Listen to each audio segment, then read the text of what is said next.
think we're good. I say this every time, I know. It's always a struggle around here. Let's just make sure. Hi everyone on YouTube, TikTok. If you're here, say hello. I can actually see all of the chats this time.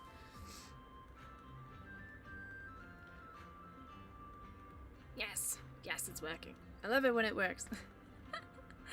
It helps when it works. Welcome, welcome in, welcome in. Let's get our friends over in Twitch.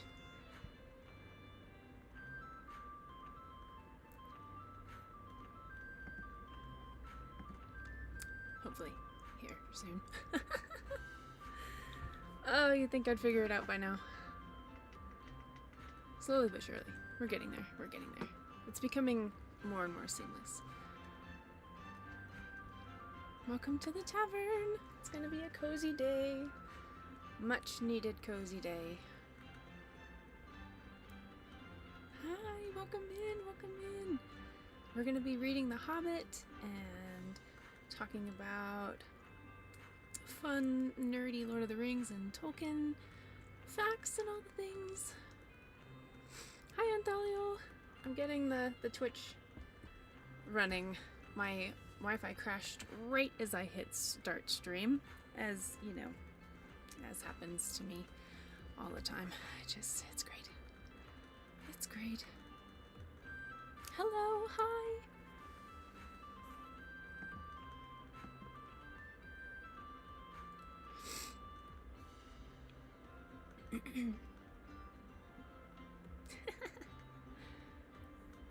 I wonder where... There it is. I wondered where that went.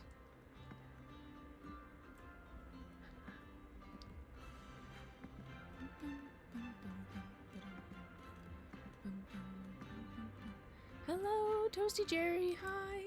Welcome in. Alpha Wolf, hi. Thanks for coming in. It's good to see you guys. Just trying to get myself set up in here.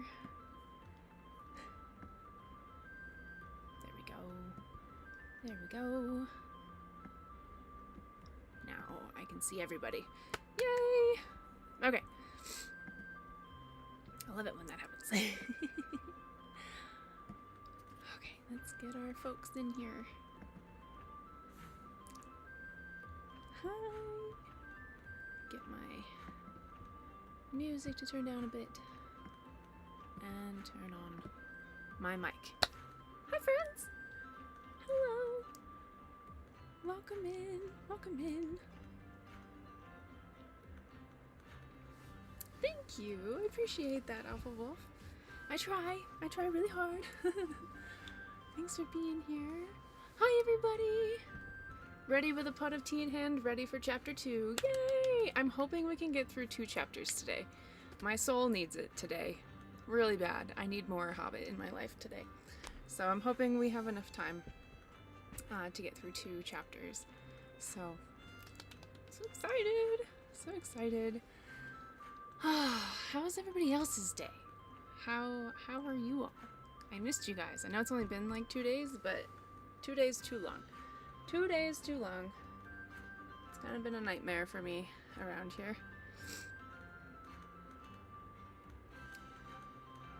Oh no, you good. I'm alright. I'm alright. Just, you know, some rough family life going on right now. It's not the best and very heavy. Very heavy. So, but... Hi. Hello. I got a knee injury. No! No, I'm so sorry, my dear. Playing Zelda all day, though. That sounds nice. Ooh, Viking duets. Heck yes. I'd love to see those.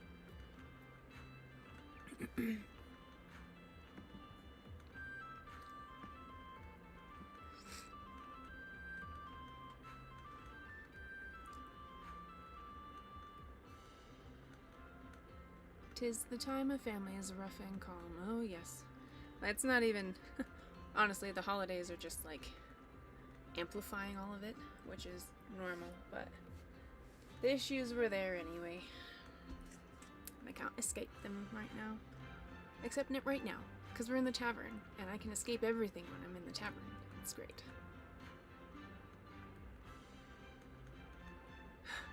I just ate most of a pack of bacon, but it was reduced sodium, so it evens out. Power of positivity. I love that. Pack of bacon sounds real good right now, actually. Austin Sampson, hello! Thanks for being here. Appreciate you. We're just getting settled in the tavern, a nice cup of tea, and then we're gonna start our lovely Hobbit read. Oh girl, never forget you can escape out here. Oh, believe me, I picked up my phone to call you several times. It's complicated.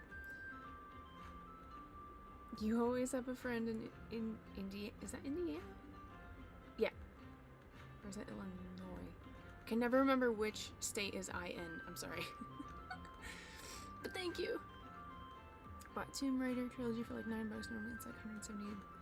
Big save deal, and I'm happy. Nice. Get it. What kind of tea do you have today? Because I'm still under the weather. I don't know what's going on, guys. It just will not go away. I'm drinking elderberry and echinacea tea to hopefully fight off whatever the heck this is. Tears of Kingdom working on connecting all the bubble frog gems. Nice. Indiana. Okay. That's fair. Bex doesn't like me anymore. I do like you. I do like you. What do you mean? Ooh. Where's Quincy? Get the dryad some nourishment. Yeah, I know, right?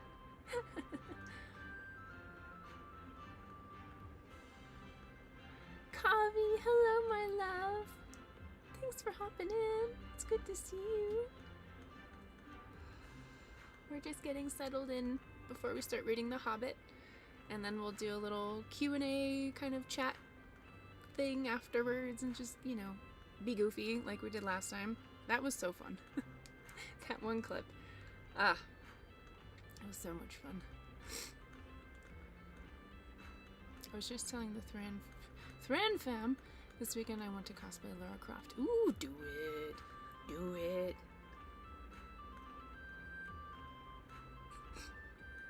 The elderberries taste like elderberries, and the schnozberries taste like schnozberries. Schnozberry? Who's ever heard of a schnozberry?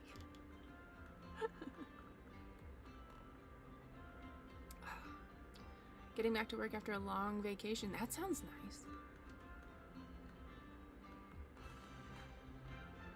Hi, everyone. Hi. Alright, does everybody have their beverage of choice? It doesn't have to be tea. It doesn't have to be anything crazy.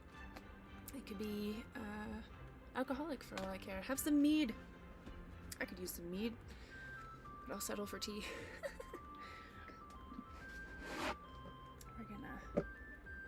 We're gonna get started here because I want to be able to get through 2 chapters today if we can, because I need the wholesome hobbity vibes today. I need all of it, every single ounce I can get.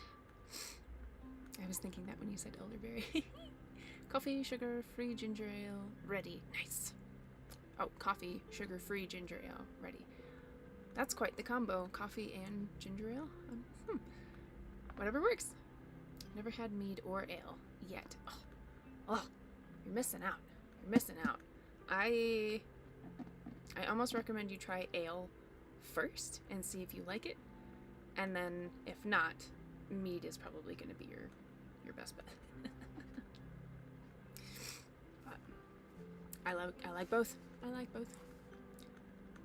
Well, I have coffee and a bottle of ginger ale. I mean, that works. Whatever works. As long as we're hydrating, right? Regular making mead, every flavor mead has been gross to me. It depends on how they do it. If they put too much sugar and it's too sweet, I can't do it. But if it's nice and balanced and all of that, it's wonderful. It's wonderful. It's a nice, like, sipper drink. Kind of like port or sherry, but better.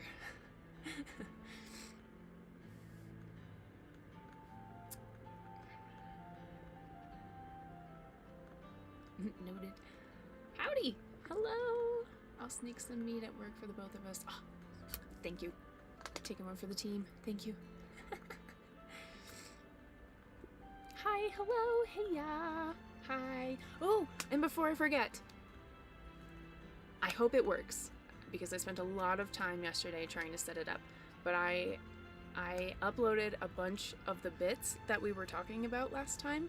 So all of the different like Lord of the Rings quotes and sounds and all the things like Fool of a Took and Gandalf and all the stuff, they should be available now in the bits section on Twitch. Sorry, YouTube and TikTok.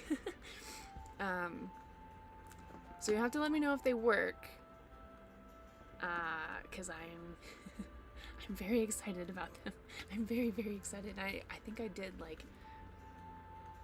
gosh, 19 of them or something.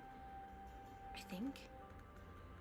So, like a ton. I hyper focused yesterday and tried to install bits. I hope I did it correctly so that we can all actually hear them.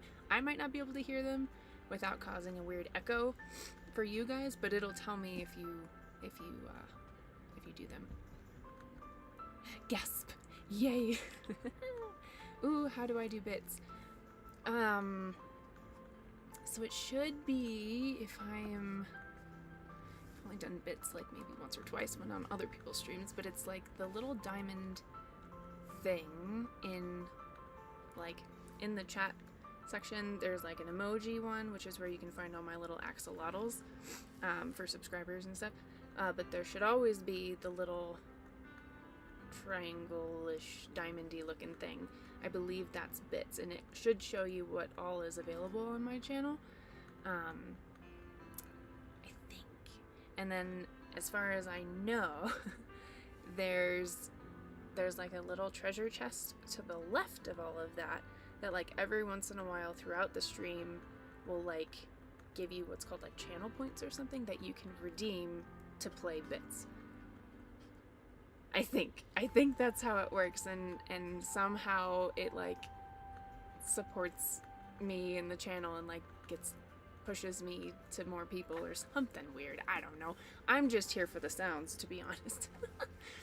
So, yeah, let me know if that was completely wrong, because it could be. It very well could be. I might have no idea what I'm talking about. That's way too complicated for me. I'll just support you by showing up. Thank you. I only say 3 different things for bits. Really? No. I wonder why. What 3 things? Because there should be like 19 of them. Dang it. Hi, Chloe. Austin, I just subscribed to your YouTube. Thank you. Appreciate you so much.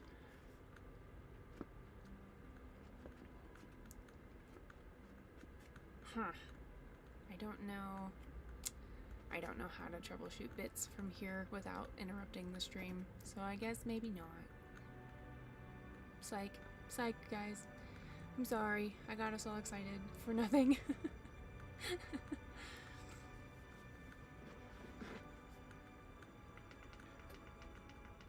Ooh, it's actually kind of toasty in here today. For now. I say that lightly. It's gonna get real cold later, but...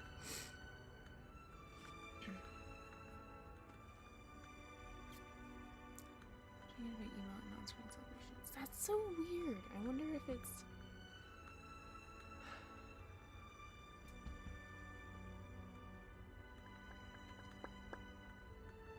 Because I don't know where I uploaded them all to if they're not in my in my Twitch.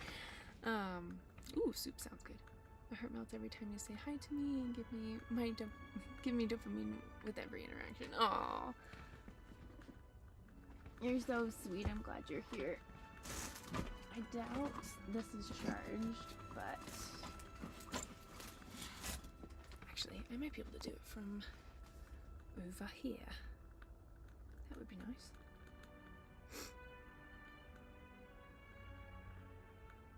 Maybe.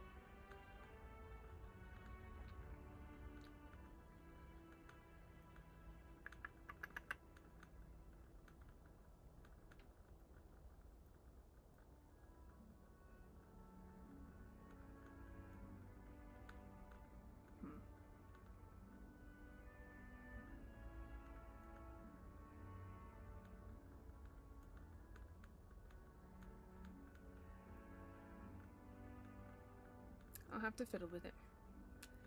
Sag. So sad. I was so excited for those to be available for everybody. Sorry. Hopefully by next week I can get it figured out, though. A fool of a toque. Yeah, we'll just do it ourselves, right? I didn't mean to ruin the mood. Sorry. No, you're fine. I need to know if things aren't working properly. That way I can fix it. Do we?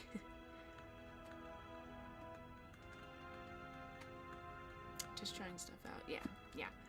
It's all kind of trial and error at this point, because like every tutorial that I look up to try and do it myself says something different. So yeah, I just gotta fiddle with it until it finally works, I guess. It's just how we do around here. But anyway, that's okay, because we have plenty of hobbity goodness to keep us plenty occupied today.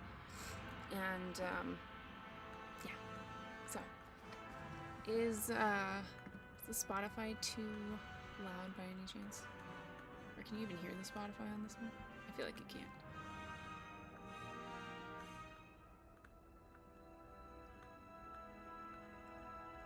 Since Tolkien was always working and reworking his stuff, anything not published while he was alive does not count as canon. Music is a little loud, but not too bad. Let me fix that for you. Not sure why that's so loud. Shouldn't be.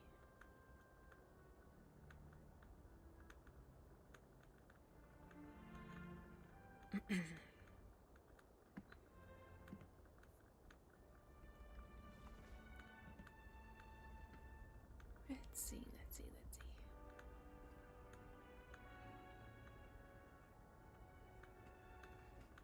I just want to curl up in front of that fireplace.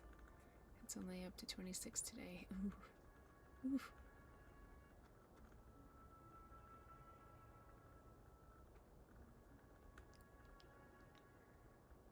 Hey girl, we are just getting started too. It's quite a learning curve. I think the stream looks really cute. Thank you so much. It's all a process, right? We get through it together. All right. Well, I think I was able to turn the Spotify down. Let me know if it's too loud or if you can't hear me, but should be fine. Hopefully.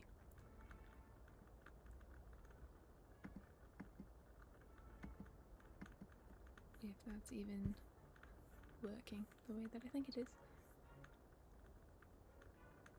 Music sounds good. Good. Okay. Sweet. We ready?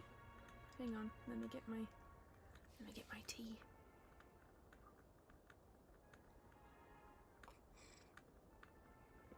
Tavern flames are louder than Spotify currently. Well, that's good. Ish, sort of. That's the candle. That's just the candle. It's such a loud candle, but it works. Okay. Again, for anyone who's new here, welcome in. Hobbit Hibernation. We just talk about nerdy Tolkien things and non-Tolkien things, nerdoms in general. But we just started reading The Hobbit, and it's been really nice. We're only on chapter 2, so you know, just in time to kind of catch up. The one thing is I cannot read aloud unless I have some sort of accent, so no making fun of me, and I will do my best not to butcher whichever accent decides to come out, so yeah, disclaimer. But yeah, I just learned that I can do my own moderation setting on Twitch, and I made the account like 3 years ago during COVID when I tried to stream. There's a lot to learn. There's so much to learn, right? Hobbit story time! Yes, so grab your tea, grab your comfy, cozy blanket, something, and we're gonna start. Okay. Chapter 2. Roast Mutton. Up jumped Bilbo, and putting on his dressing gown, went into the dining room. There he saw nobody, but all the signs of a large and hurried breakfast. There was a fearful mess in the room, and piles of unwashed crocks in the kitchen. Nearly every pot and pan he possessed seemed to have been used.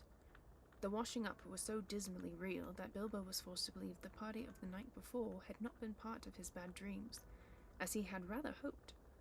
Indeed, he was really relieved after all to think that they had all gone without him, and without bothering to wake him up. But with never a thank you, he thought. And yet, in a way, he could not help feeling just a trifle disappointed. The feeling surprised him. "Don't be a fool, Bilbo Baggins," he said to himself. "Thinking of dragons and all that outlandish nonsense at your age?" So he put on an apron, lit fires, boiled water, and washed up. Then he had a nice little breakfast in the kitchen before turning out the dining room. By that time the sun was shining, and the front door was open, letting in a warm spring breeze. Bilbo began to whistle loudly and to forget about the night before. In fact, he was just sitting down to a nice little second breakfast in the dining room by the open window, when in walked Gandalf. "My dear fellow," said he, "whenever are you going to come? What about an early start? And here you are having breakfast, or whatever you call it, at 10:30.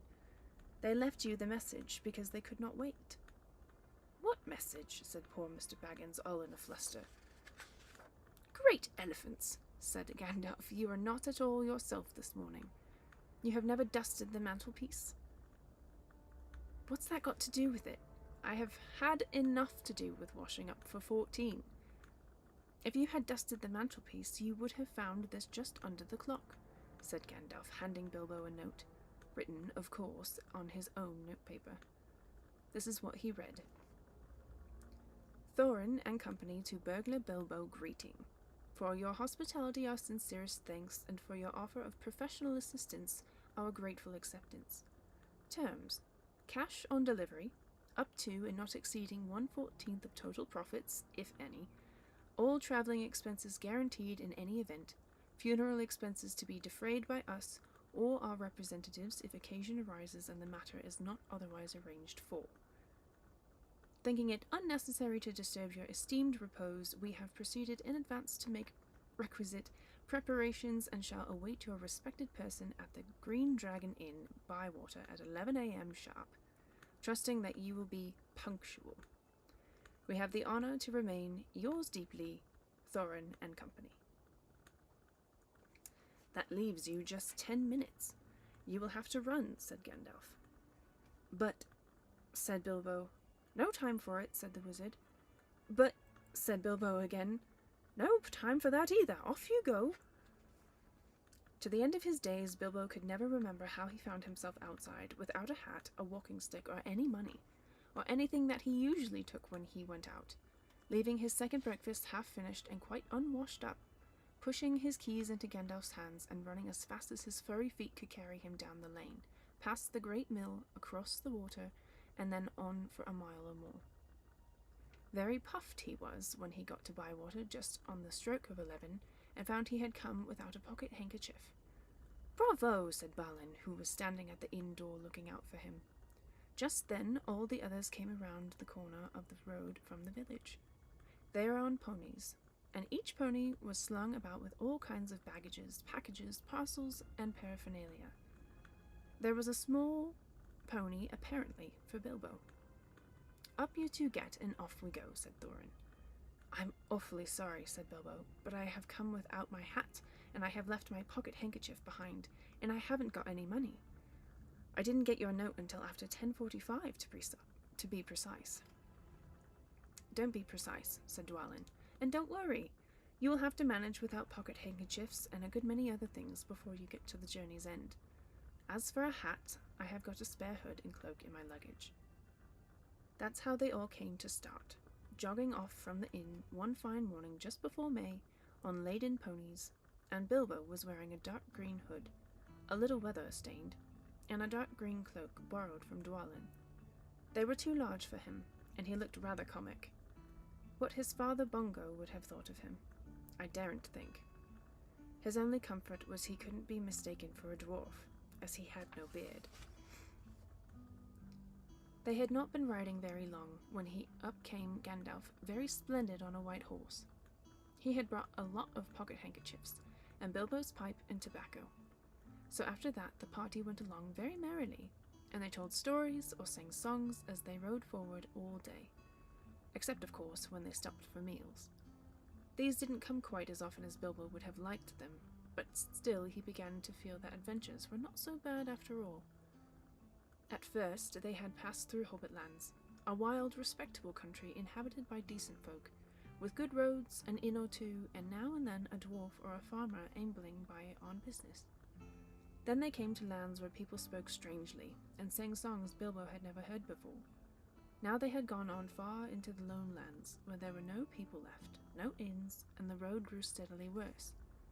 Not far ahead were dreary hills, rising higher and higher, dark with trees. On some of them were old castles with an evil look, as if they had been built by wicked people. Everything seemed gloomy, for the weather that day had taken a nasty turn.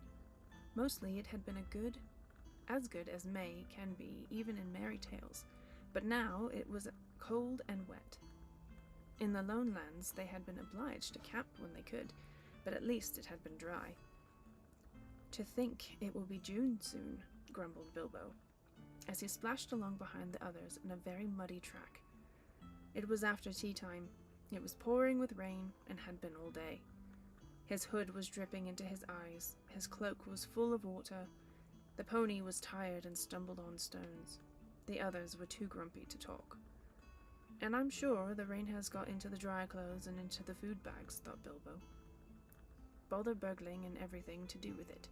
I wish I was at home in my nice hole by the fire, with the kettle just beginning to sing." It was not the last time that he wished that. Still, the dwarves jogged on, never turning around or taking any notice of the hobbit. Somewhere behind the grey clouds the sun must have gone down, for it began to get dark as they went down into a deep valley with a river at the bottom. Wind got up, and willows along its banks bent and sighed. Fortunately, the road went over the ancient stone bridge, for the river, swollen with the rains, came rushing down from the hills and mountains in the north. It was nearly night when they had crossed over. The wind broke up the grey clouds, and a wandering moon appeared above the hills between the flying rags. Then they stopped, and Thorin muttered something about supper. "And where shall we get a dry patch to sleep on?" Not until then did they notice that Gandalf was missing. So far he had come all the way with them, never saying if he was in the adventure or merely keeping them company for a while. He had eaten most, talked most, and laughed most, but now he simply was not there at all. "Just when a wizard would have been most useful too," groaned Dori and Nori, who shared the hobbits' views about regular meals plenty and often. They decided in the end that they would have to camp where they were. They moved to a clump of trees, and though it was drier under them, the wind shook the rain off the leaves, and the drip-drip was most annoying. Also, the mischief seemed to have got into the fire. Dwarves can make a fire almost anywhere out of almost anything. Wind or no wind, but they could not do it that night, not even Oyen and Gloin, who were specially good at it.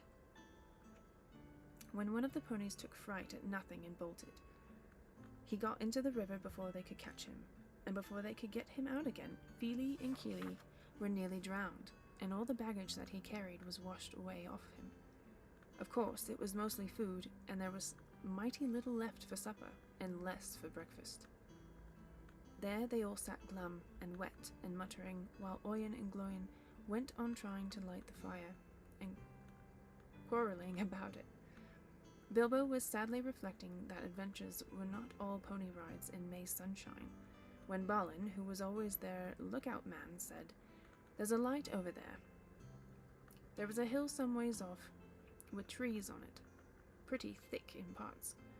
Out of the dark mass of the trees they could now see a light shining, a reddish, comfortable-looking light, as it might be a fire or torches twinkling. When they had looked at it for some while, they fell to arguing. Some said no, and some said yes. Some said they could go and see, and anything was better than little supper, less breakfast, and wet clothes all the night. Others said these parts are none too well known and are too near the mountains. Travelers seldom come this way now. The old maps are no use, things have changed for the worse, and the road is unguarded. They have seldom even heard of the king round here, and the less inquisitive you are as you go along, the less trouble you are likely to find. Some said, "After all, there are 14 of us." Others said, "Where has Gandalf got to?" This remark was repeated by everybody. Then the rain began to pour down worse than ever, and Oin and Glorian began to fight. That settled it. "After all we have got a burglar with us," they said, and so they made off, leading their ponies, with all due and proper caution, in the direction of the light. They came to the hill, and were soon in the wood. Up the hill they went, but there was no proper path to be seen, such as might lead to a house or a farm. And do what they could, they made a deal of rustling and crackling and creaking, and a good deal of grumbling and dratting, as they went through the trees in the pitch dark. Suddenly, the red light shone out very bright through the tree trunks not far ahead. "Now it is the burglar's turn," they said, meaning Bilbo. "You must go on and find out all about that light, and what it is for, and if all is perfectly safe and canny," said Thorin to the hobbit. "Now scuttle off and come back quick, if all is well. If not, come back if you can. If you can't, hoot twice like a barn owl, and once like a screech owl, and we will do what we can." Off Bilbo had to go, before he could explain that he could not hoot even once like any kind of owl, any more than fly like a bat. But at any rate, hobbits can move quietly in woods, absolutely quietly. They take a pride in it, and Bilbo had sniffed more than once at what he called all this dwarvish racket as they went along, though I don't suppose you or I would have noticed anything at all on a windy night, not if the whole cavalcade had passed 2 feet off. As for Bilbo, walking firmly towards the red light, I don't suppose even a weasel would have stirred a whisker at it. So naturally he got right up to the fire. For a fire it was, without disturbing anyone. And this is what he saw. 3 very large persons sitting around a very large fire of beech logs. They were toasting mutton on long spits of wood and licking the gravy off their fingers. There was a fine, toothsome smell. Also, there was a barrel of good drink at hand, and they were drinking out of jugs. But they were trolls, obviously trolls. Even Bilbo, in spite of his sheltered life, could see that. From the great heavy faces of them, and their size, and the shape of their legs, not to mention their language, which was not drawing-room fashion at all. At all. "Mutton yesterday, mutton today, and blimey if it don't look like mutton again tomorrow," said one of the trolls. "Never a blinking bit of man-flesh have we had for long enough," said a second. "What the 'ell, William, was a thinking of to bring us into these parts at all? Beats me. And the drink running short, what's more," he said, jogging the elbow of William, who was taking a pull at his jug. William choked. "Shut your mouth," he said as soon as he could. You can't expect folk to stop here forever just to be et by you and Bert. You've et a village and a half between you since we come down from the mountains. How much more do you want? And time's been up our way when you'd have said, 'Thank your Bill,' for a nice bit of fat, valley mutton like what this is." He took a big bite off of a sheep's leg he was roasting and wiped his lips on his sleeve. "Yes, I'm afraid trolls do behave like that, even though those with only 1 head each." After hearing all this, Bilbo ought to have done something at once. Either he should have gone back quietly and warned his friends that there were 3 fair-sized trolls at hand in a nasty mood, quite likely to try a roasted dwarf, or even pony for a change, or else he should have done a bit of good, quick burglaring. A really first-class and legendary burglar would at this point have picked the troll's pockets. It is nearly always worthwhile if you can manage it. Pinched the very mutton off the spits, purloined the beer, and walked off without their noticing him. Others, more practical but with less professional pride, would perhaps have stuck a dagger into each of them before they observed it. Then the night could have been spent cheerily. Bilbo knew it. He had read a good many things he had never seen or done. He was very much alarmed, as well as disgusted. He wished himself 100 miles away, and yet and yet somehow he could not go straight back to Thorin and company empty-handed. So he stood and hesitated in the shadows. Of the various burglarious proceedings he had heard of, picking the troll's pockets seemed the least difficult. So at last he crept behind a tree just behind William. Bert and Tom went off to the barrel. William was having another drink. Then Bilbo plucked up courage and put his little hand in William's enormous pocket. There was a purse in it, as big as a bag to Bilbo. Ha! Thought he, warming to his new work as he lifted it carefully out. This is a beginning. It was. Trolls' purses are the mischief, and this was no exception. Who are you? It squeaked, and it left the pocket, and William turned round at once and grabbed Bilbo by the neck before he could duck behind the tree. Blimey, Bert, look what I've copped, said William. What is it? Said the others, coming up. Let me if I knows. What are you? Bilbo Baggins, Hobbit, said poor Bilbo, shaking all over and wondering how to make owl noises before they throttled him. A burra hobbit? Said they, a bit startled. Trolls are slow in the uptake and mighty suspicious about anything new to them. What's a burra hobbit got to do with my pocket, anyways? Said William. And can you cook 'em? Said Tom. Yer can try, said Bert, picking up a skewer. He wouldn't make above a mouthful, said William, who had already had a fine supper, not when he was skinned and boned. Perhaps there are more like him around about, and we might make a pie, said Bert. Here, you. Are there any more of your sort to sneak in these woods here? You nasty little rabbit, he said, looking at the hobbit's furry feet, and he picked him up by the toes and shook him. Yes, lots, said Bilbo, before he remembered not to give his friends away. No one at all, not one, he said immediately afterwards. What do you mean? Said Bert, holding him right away up by the hair this time. What I say, said Bilbo, gasping, and please don't cook me, kind sirs. I'm a good cook myself, and cook better than I cook, if you see what I mean. I'll cook beautifully for you, a perfectly beautiful breakfast for you, if only you won't have me for supper. Poor little blighter, said William. He had already had as much supper as he could hold. Also, he had had lots of beer. Poor little blighter, let him go. Not till he says what he means by lots and none at all, said Bert. I don't want to have me throat cut in me sleep. Hold his toes in the fire till he talks. I won't have it, said William. I caught him anyway. You're a fat fool, William, said Bert, as I've said afore this evening. And you're a lout. And I won't take that from you, Bill Huggins, says Bert, and puts his fist in William's eye. But there was a gorgeous row. Bilbo had just enough wits left when Bert dropped him on the ground to scramble out of the way of their feet before they were fighting like dogs, and calling one another all sorts of perfectly true and applicable names in very loud voices. Soon they were locked in one another's arms and rolling nearly into the fire, kicking and thumping, while Thom whacked at them both with a branch to bring them to their senses. And that, of course, only made them madder than ever. What would have been the time for Bilbo to have left? But his poor little feet had been very squashed in Bert's big paw, and he had no breath in his body, and his head was going round. So there he lay for a while, panting, just outside the circle of firelight. Right in the middle of the fight came Balin. The dwarves had heard noises from a distance, and after waiting for some time for Bilbo to come back, or to hoot like an owl, they started off one by one to creep towards the light as quietly as they could. No sooner did Tom see Balin come into the light than he gave an awful howl. Trolls simply detest the very sight of dwarves, uncooked. Bert and Bill stopped fighting immediately, and a sack, Tom, quick, they said.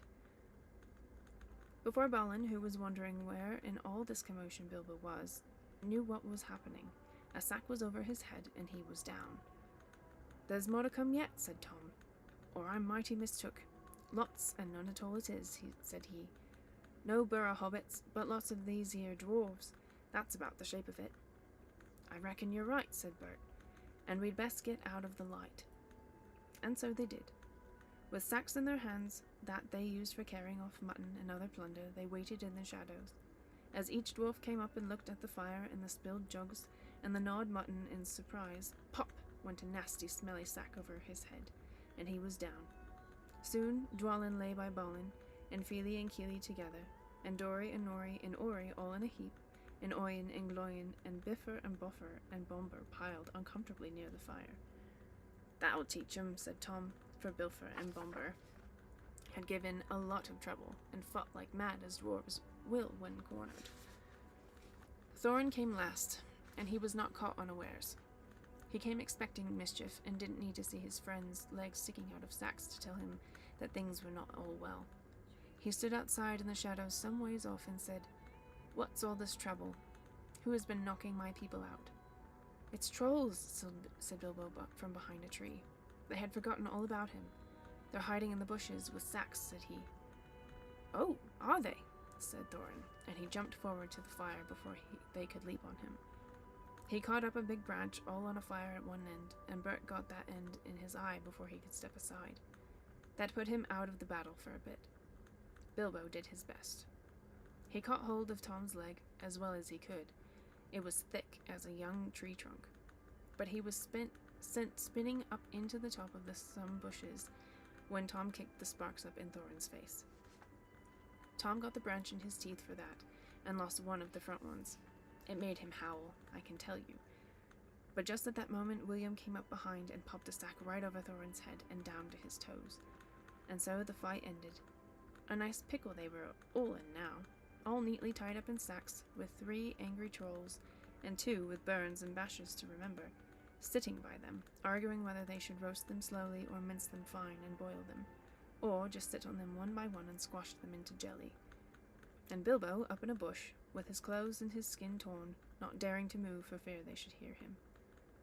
It was just then that Gandalf came back, but no one saw him. The trolls had just decided to roast the dwarves now and eat them later. That was Bert's idea, and after a lot of argument, they had all agreed to it. "No good roasting him now, it'd take all night," said a voice. Bert thought it was William's. "Don't start the argument all over again, Bill," he said, "or it will take all night." "Who's arguing?" said William, who thought it was Bert that had spoken. "You are," said Bert. "You're a liar," said William, and so the argument began all over again. In the end, they decided to mince them fine and boil them. So they got a great black pot, and they took out their knives. "No good boiling 'em. We ain't got no water, and it's a long way to the well and all," said a voice. Bert and William thought it was Tom's. "Shut up," said they, "or we'll never have done. And you can fetch the water yourself if you say any more." "Shut up yourself," said Tom, who thought it was William's voice. "Who's arguing but you, I'd like to know?" "You're a booby," said William. "Booby yourself," said Tom. And so the argument began all over again and went on hotter than ever, until at last they decided to sit on the sacks one by one and squash them and boil them the next time. "Who shall we sit on first?" said the voice. "Better sit on the last fellow first," said Bert, whose eye had been damaged by Thorin. He thought Tom was talking. "Don't talk to yourself," said Tom. "But if he wants to sit on the last one, sit on him. Which is he?" "The one with the yellow stockings," said Bert. "Nonsense, the one with the grey stockings," said a voice like William's. "I made sure it was yellow," said Bert. "Yellow it was," said William. "Then what did you say it was grey for?" said Bert. "I never did. Tom said it." "That I never did," said Tom. "It was you." 2 to 1, so shut your mouth," said Bert. "Who are you talking to?" said William. "Now stop it," said Tom and Bert together. "The night's getting on and dawn comes early. Let's get on with it." "Dawn take you all and be stoned to you," said a voice that sounded like William's, but it wasn't. For just at that moment the light came over the hill, and there was a mighty twitter in the branches. William never spoke, for he stood turned to stone as he stooped, and Bert and Tom were stuck like rocks as they looked at him. And there they stand to this day, all alone, unless the birds perch on them. For trolls, as you probably know, must be underground before dawn, or they go back to the stuff of the mountains they are made of, and never move again. That is what happened to Bert, Tom, and William. "Excellent," said Gandalf, as he stepped from behind a tree and helped Bilbo to climb down out of a thorn bush. Then Bilbo understood. It was the wizard's voice that had kept the trolls bickering and quarreling until the light came and made an end of them. The next thing was to untie the sacks and let out the dwarves. They were nearly suffocated and very annoyed. They had not at all enjoyed lying there listening to the trolls making plans for roasting them and squashing them and mincing them. They had to hear Bilbo's account of what had happened to him twice over before they were satisfied. "Silly time to go practicing pinching and pocket picking," said Bombo, "when what we wanted was fire and food. And that's just what you wouldn't have got of those fellows without a struggle in any case," said Gandalf. "Anyhow, you are wasting time now. Don't you realize that the trolls must have a cave or a hole dug somewhere near to hide from the sun in? We must look into it." They searched about and soon found the marks of trolls' stony boots going away through the trees. They followed the tracks up the hill until, hidden by bushes, they came to a big door on stone leading to the cave. But they could not open it, not though they all pushed while Gandalf tried various incantations. "Would this be any good?" asked Bilbo, when they were getting tired and angry. "I found it on the ground where the trolls had their fight." He held out a largish-ish key, though no doubt William had thought it very small and secret. It must have fallen out of his pocket, very luckily, before he was turned to stone. "Why on earth didn't you mention it before?" they cried. Gandalf grabbed it and fit it into the keyhole. Then the stone door swung back with one big push, and they all went inside. There were bones on the floor, and a nasty smell was in the air, but there was a good deal of food jumbled carelessly on shelves and on the ground among an untidy litter of plunder, all sorts from brass buttons to pots full of gold coins standing in a corner. There were lots of clothes, too, hanging on the walls. Too small for trolls, I am afraid they belonged to victims. And among them were several swords of various makes, shapes, and sizes. Two caught their eyes particularly, because of their beautiful scabbards and jeweled hilts. Gandalf and Thorin each took one of these, and Bilbo took a knife in a leather sheath. It would have made only a tiny pocket knife for a troll, but it was as good as a short sword for a hobbit. "These look like good blades," said the wizard, half drawing them and looking at them curiously. "They were not made by any troll, nor by any smith among men in these parts and days, but when we can read the runes on them, we shall know more about them." "Let's get out of this horrible smell," said Fili. So they carried out the pots of coins and such food as was untouched and looked fit to eat, also one barrel of ale, which was still full. By that time they felt like breakfast, and being very hungry, they did not turn their noses up at what they had got from the troll's larder. Their own provisions were very scanty. Now they had bread and cheese and plenty of ale, and bacon to toast in the embers of the fire. After that they slept, for their night had been disturbed, and they did nothing more till the afternoon. Then they brought up their ponies and carried away the pots of gold, and buried them very secretly not far from the track by the river, putting a great many spells over them, just in case they were ever had the chance to come back and recover them. When that was done, they all mounted once more, and jogged along again on the path towards the east. "Where did you go to, if I may ask?" said Thorin to Gandalf as they rode along. "To look ahead," he said. "And what brought you back in the nick of time?" "Looking behind," he said. "Exactly," said Thorin, "but could you be more plain?" "I went on to spy out our road. It will soon become dangerous and difficult. Also, I was anxious about replenishing our small stock of provisions. I had not gone very far, however, when I met a couple of friends of mine from Rivendell." "Where's that?" asked Bilbo. "Don't interrupt," said Gandalf. "You will get there in a few days now, if we're lucky, and find out all about it. As I was saying, I met two of Elrond's people. They were hurrying along for fear of the trolls. It was they who told me that the three of them had come down from the mountains and settled in the woods not far from the road. They had frightened everyone away from the district, and they waylaid strangers. I immediately had a feeling that I was wanted back. Looking behind, I saw a fire in the distance and made for it. So now you know. Please be more careful next time, or we shall never get anywhere." "Thank you," said Thorin. End of chapter 2. That's fun. So, The Hobbit: The Unexpected Journey was actually playing on the TV before I came into the tavern, and I only watched up until this point, so it's kind of funny that I'm all caught up now. And how different it is. It's just funny how different it is.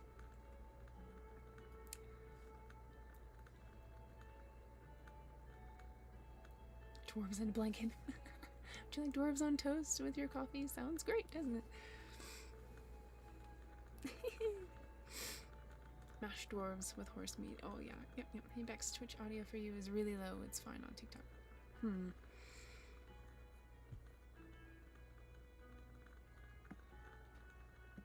Is that a little bit better? I'm also just kind of tired today, so I'm sure my voice is kind of going.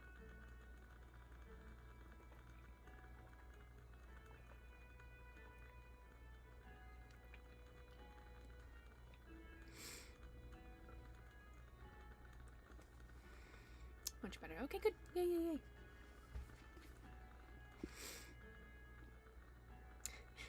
Super mega ultra cozy as always. Oh, good. That was amazing. Thank you. Thanks, guys.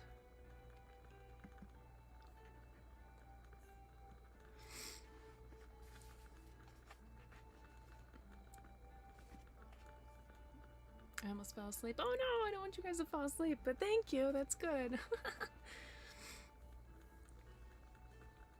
Awesome. Are we good to read another one? Because I'm down to read another chapter. How long is this other chapter? I don't think it's super long. Because I am in no hurry to get back to the real world. Oh, that's a pretty short chapter. I think we can make it through another one. Easy peasy.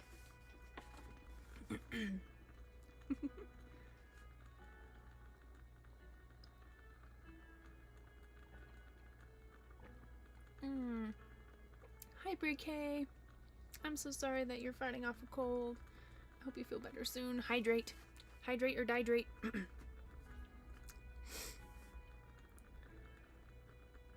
It is the best kind of Tolkien ASMR.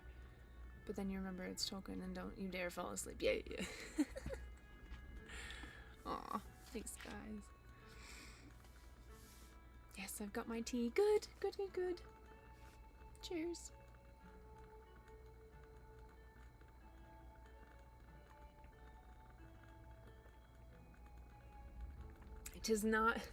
It's not bone tea today. I didn't have any more broth. I really wanted some today, but I didn't have any more. So this is actual tea. It's elderberry and echinacea to help. Just to help. In general, just to help. So, yeah. Alright. Pushes a teacup to Brie. Just here you go. Here. I've even got an extra cup. It's all yours. Just for you. Is your teapot a little less frozen today? A little. Not by much though. Tavern wife, hi. The way we'd all have tea and sandwiches huddled around Bex as she reads stories to us. Aww. Thanks. Ah, the imagery that gives, it's so cozy. Aw, love you guys. I love you guys. Thanks for being here. Wish I could stay. I have to go to the grocery store. Hope you have a great night. Thank you, Shane. Thanks for being here. Have a great rest of your day.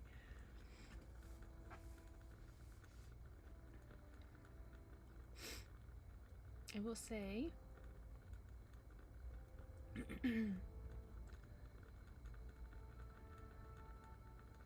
I did like how they explained in the one Lord of the Rings game the difference between the trolls and the Ologs, war trolls, which is why in the third book and movie those trolls that attack Gondor can survive in the sunlight.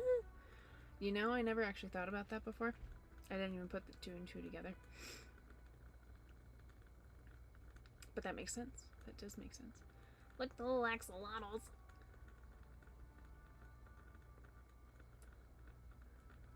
It would be Hobbit tea time with Bex. It is.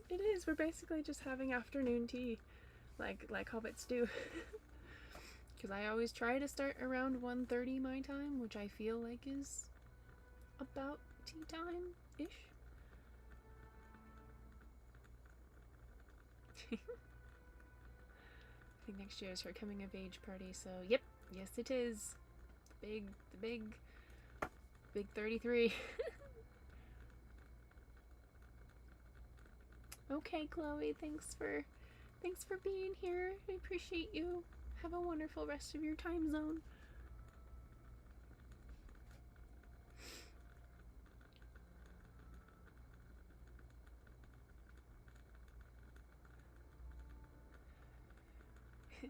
Is it a hot take to say the parts of Lord of the Rings that focus on Sam and Frodo are a slog to move through? I mean, no. No. The Orcs are hybrid between trolls and orcs, which is really effed up, but hey!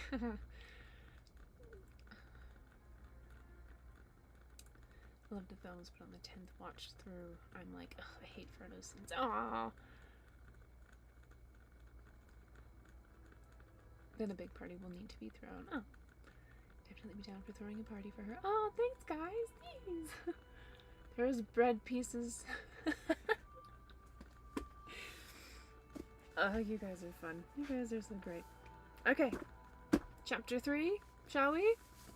I didn't mean to rhyme, but right on time.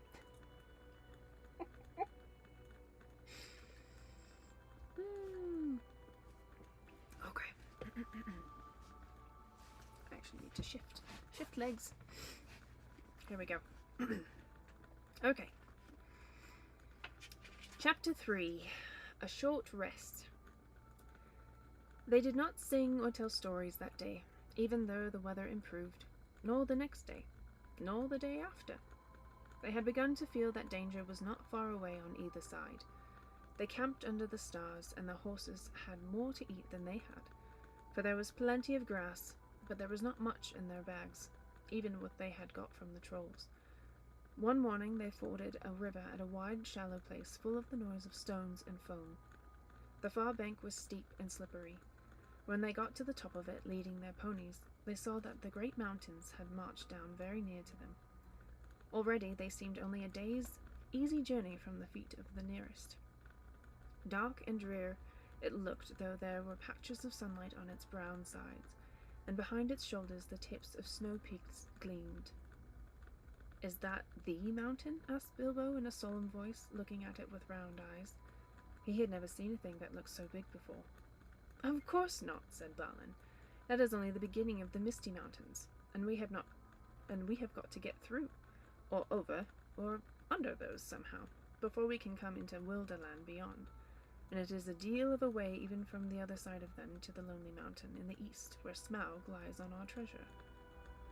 "Oh," said Bilbo, and just at that moment he felt more tired than he ever remembered feeling before.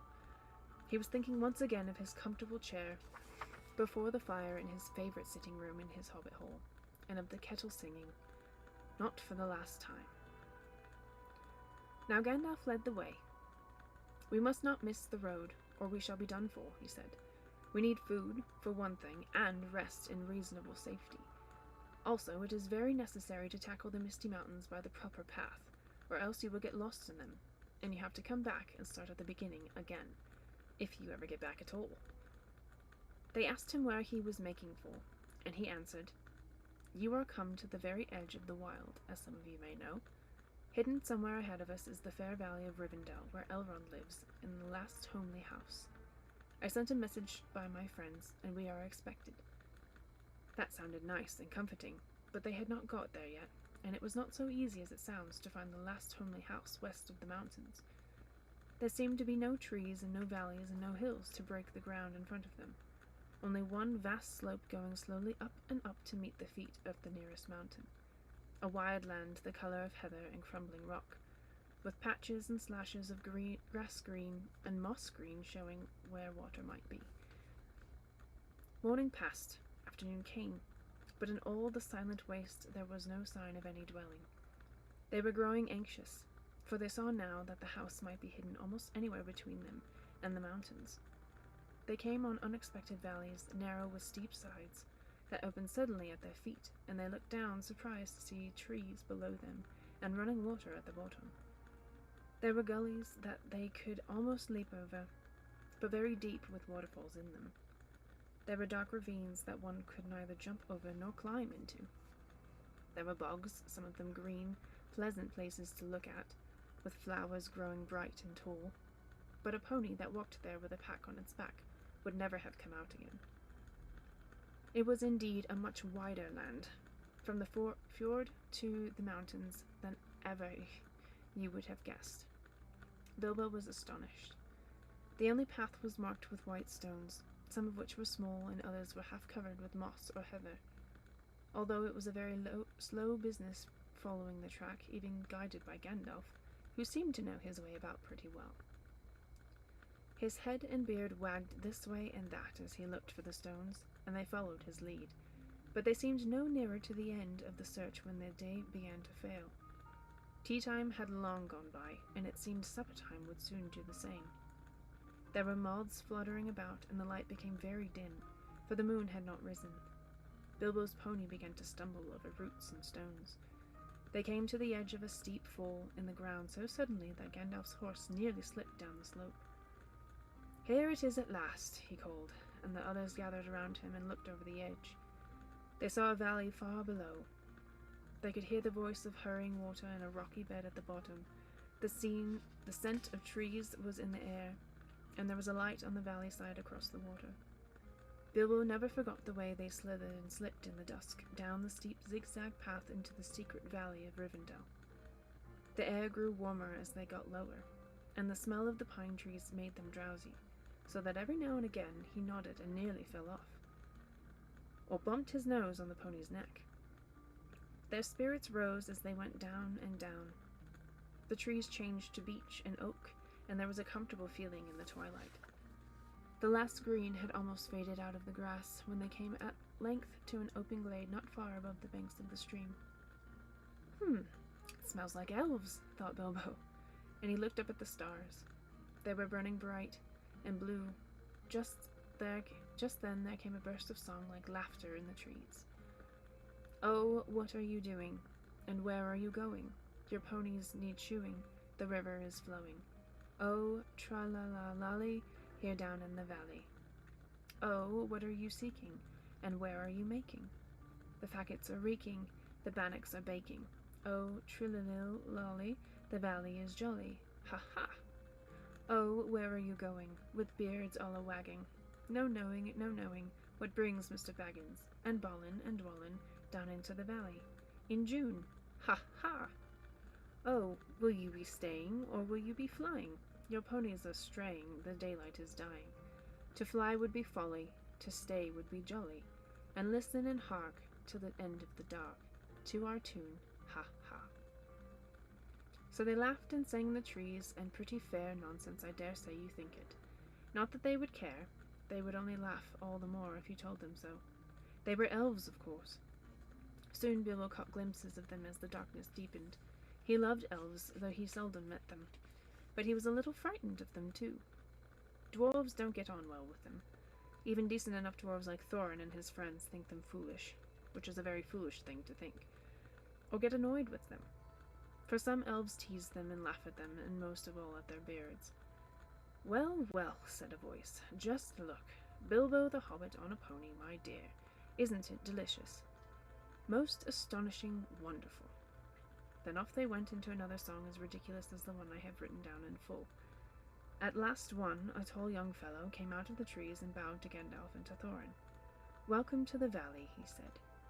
"Thank you," said Thorin, a bit gruffly, but Gandalf was already off his horse and among the elves, talking merrily with them. "You are a little out of your way," said the elf. "That is, if you are making for the only path across the water, into the house beyond. We will set you right, but you had best get on foot until you are over the bridge.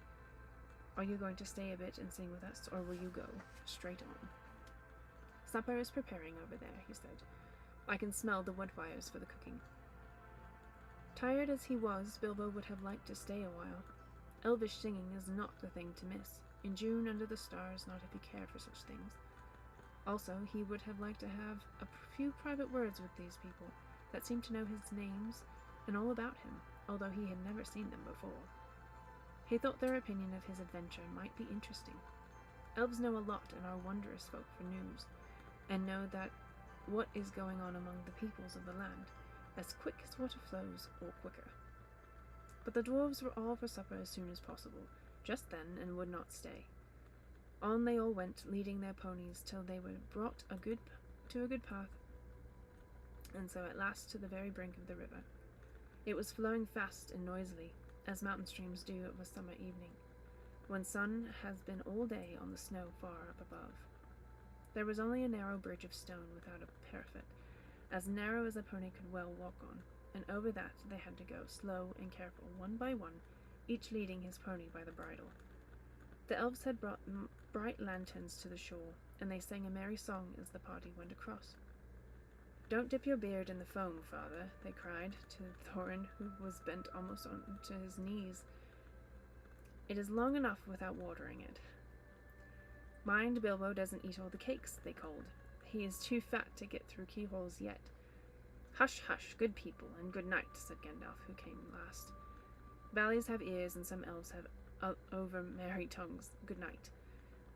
And so at last they all came to the last homely house, and found its doors flung wide.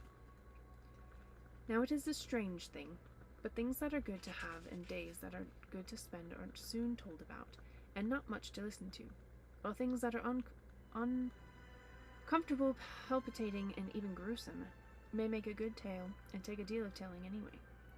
They stayed long in that good house, 14 days at least, and they found it hard to leave. Bilbo would gladly have stopped there forever and ever, even supposing a wish would have taken him right back to his hobbit hole without trouble. Yet there is little to tell about their stay. The master of the house was an elf friend, one of those people whose fathers came into the strange stories before the beginnings of history, the wars of the evil goblins and the elves and the first men in the north. In those days of our tale, there were still some people who had both elves and heroes of the north for ancestors, and Elrond, the master of the house, was their chief. He was a noble, and as fair in face as an elf lord, as strong as a warrior, and as wise as a wizard, as venerable as a king of dwarves, and as kind as summer.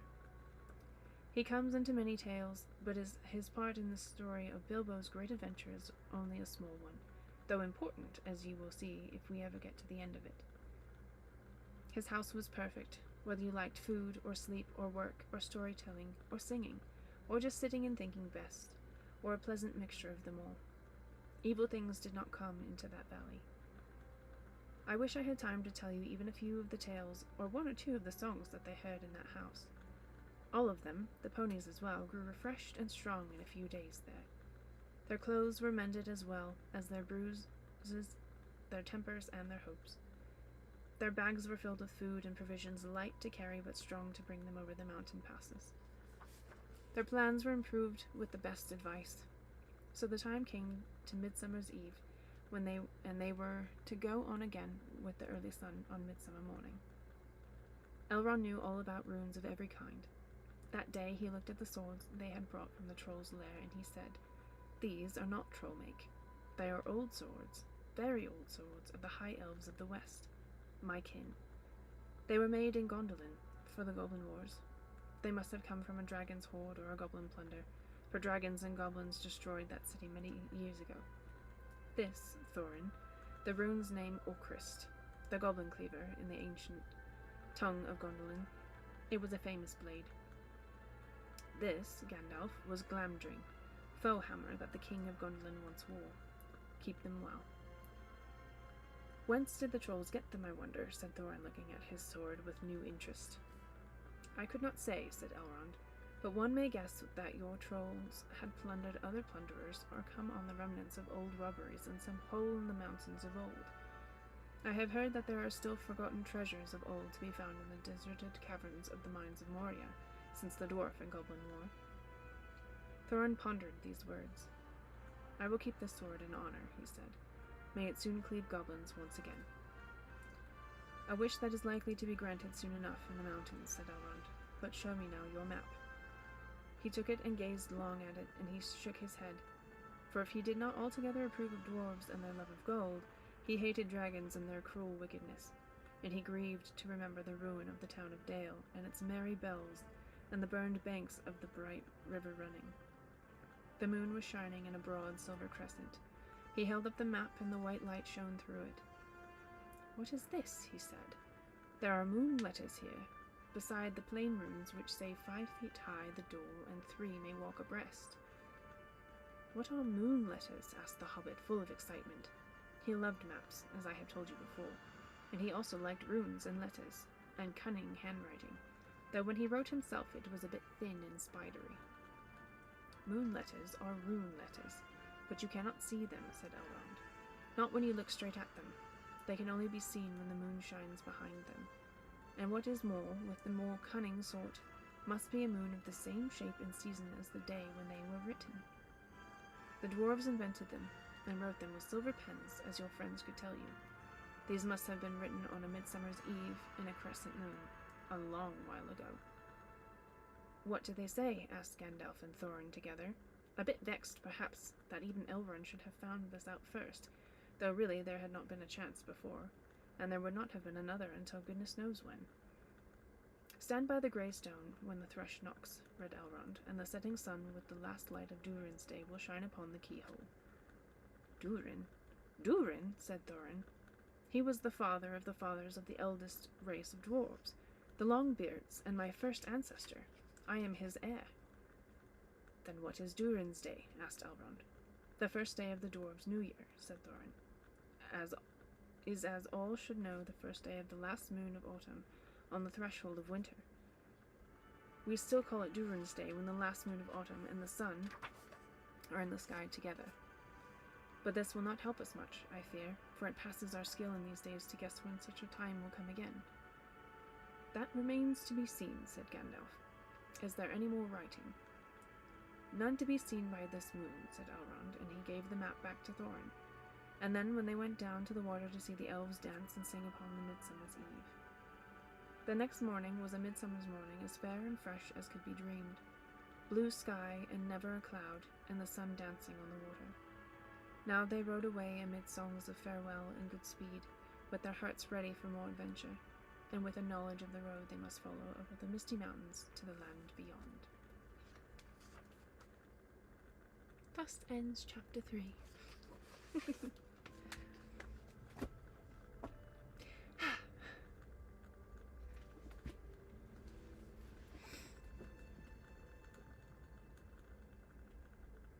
Hi friends, welcome in!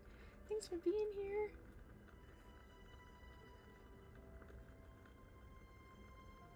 I love the colored art in this edition. Oh yeah, it's super pretty. Super pretty. There's this beautiful... Sorry, there's a glare. But it's of Rivendell and it's super pretty. Beautiful illustrations in this version. I love Tolkien. I love Tolkien. Oh, I feel better already. Van, hello!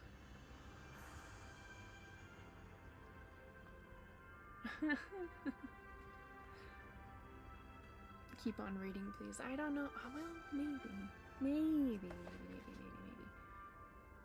That went a lot quicker than I thought it would today. Let's see. What is this? Chapter 4? Ooh, chapter 4 is a long one. I don't know if I'll be able to get through that one. Maybe. How has your week been? It's been okay.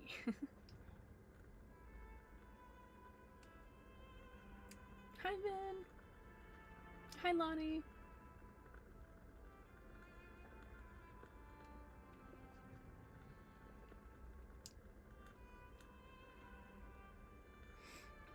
It's a lot quieter on the talk side than I remember. Took the rust off that sword and everything. I know. It's because TikTok is rough right now.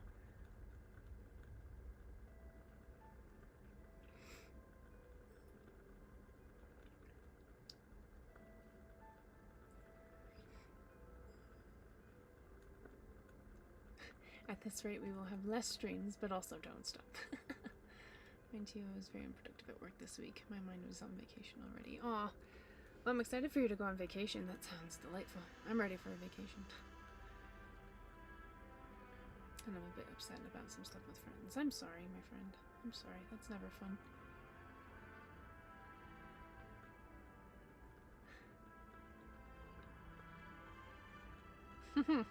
Yeah, exactly. We're just gonna move on to the next book once we finish The Hobbit, which, I mean, we've got plenty to get through here. We have plenty. But we have made a pretty decent chunk in, you know, 2 streams. I should say. Pretty happy about that. But, yeah.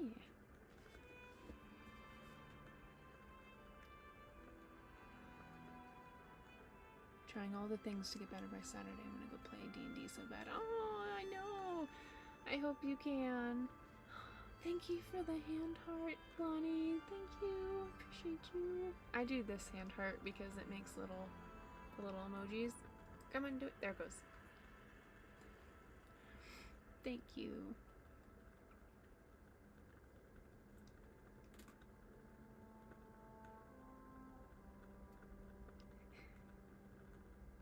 But I just had a movie night at home, so that was nice to lift my spirits a bit.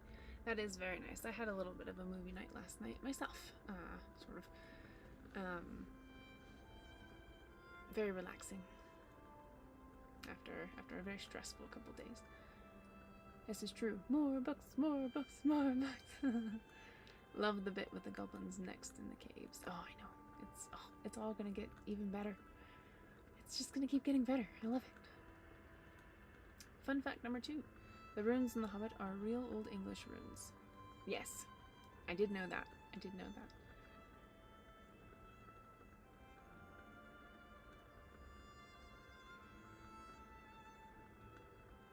So you've got mini heart, you got normal heart. How would you go about making a big heart gesture?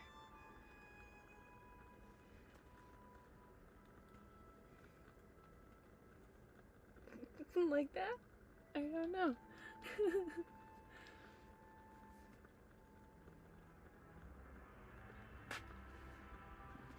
In The Hobbit, Gandalf trolled the trolls. Yes, this is true. He did. Oh.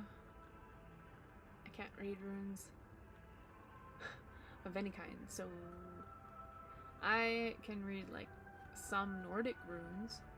Some, not many, but some. And then, I mean, these are not runes, but I have Celtic Ogham, which are like a type of rune, I think, on my arm.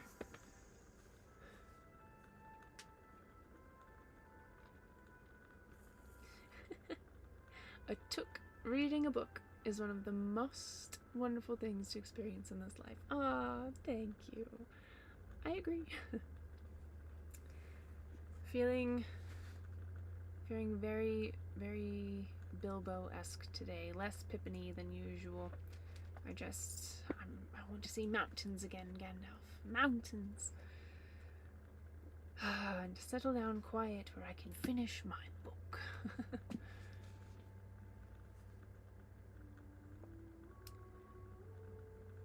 Yashkir! Hi! Hey Bexby, feeling better? No.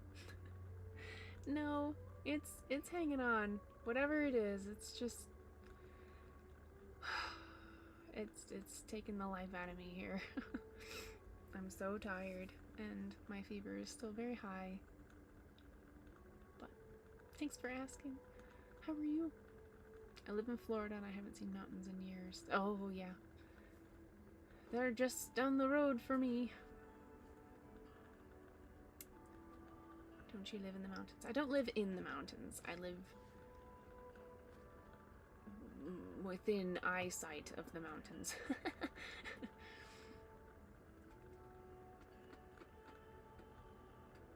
You the coolest and the best. Aw, thanks, Morgan. I feel like butter scraped over too much bread. Yes. Yes, that's exactly what I feel like right now. Like, Bilbo couldn't put it any better than that. It's exactly what it feels like right now.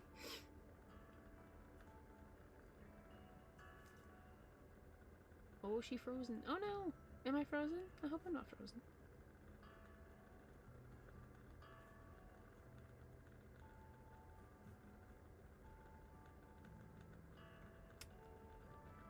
I've had a cough since Saturday evening. Thought it was COVID, but I tested negative today, so it should be fine.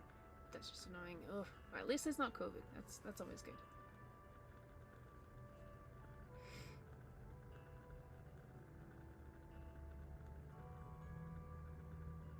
Peter Jackson added that bit with Galadriel in the council.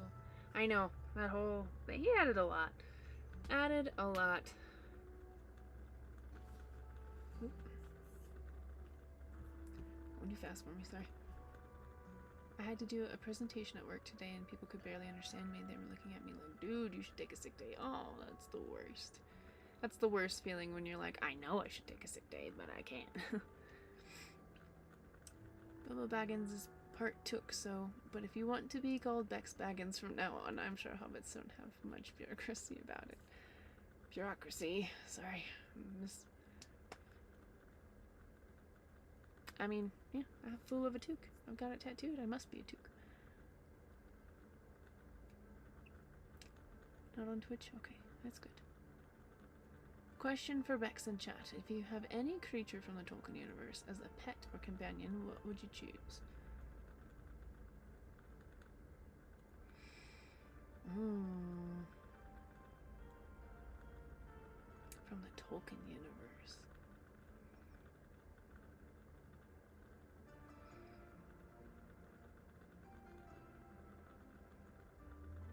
I mean, it'd be pretty cool to be friends with the Eagles. Not gonna lie, that'd be pretty nice.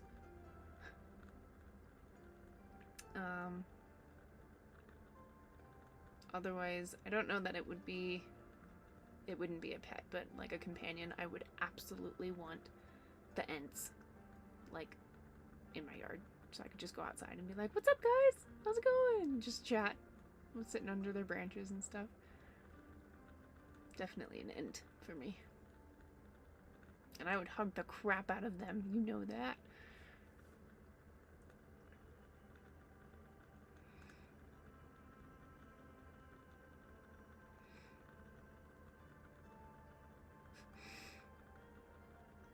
I live near the mountains and I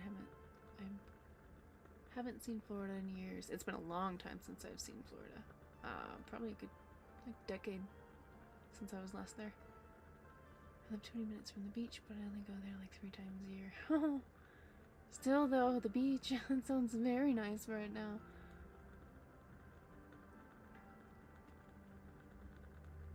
Except there's no such thing as too much bread. He just didn't have enough butter. Oh. Sometimes we don't have enough butter. Sometimes we just don't have it. We don't have the spoons, we don't have the knives, and we don't have the butter.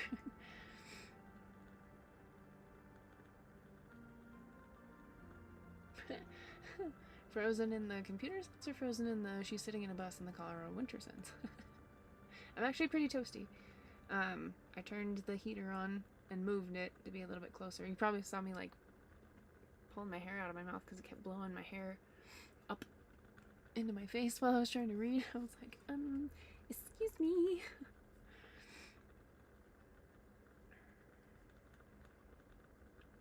Hi, Ryan. Hi, honey. I'm holding up. It's been a long week. But we just got done reading a couple chapters of The Hobbit, and it's been such a lovely day. Lovely day with all of my peoples. How are you?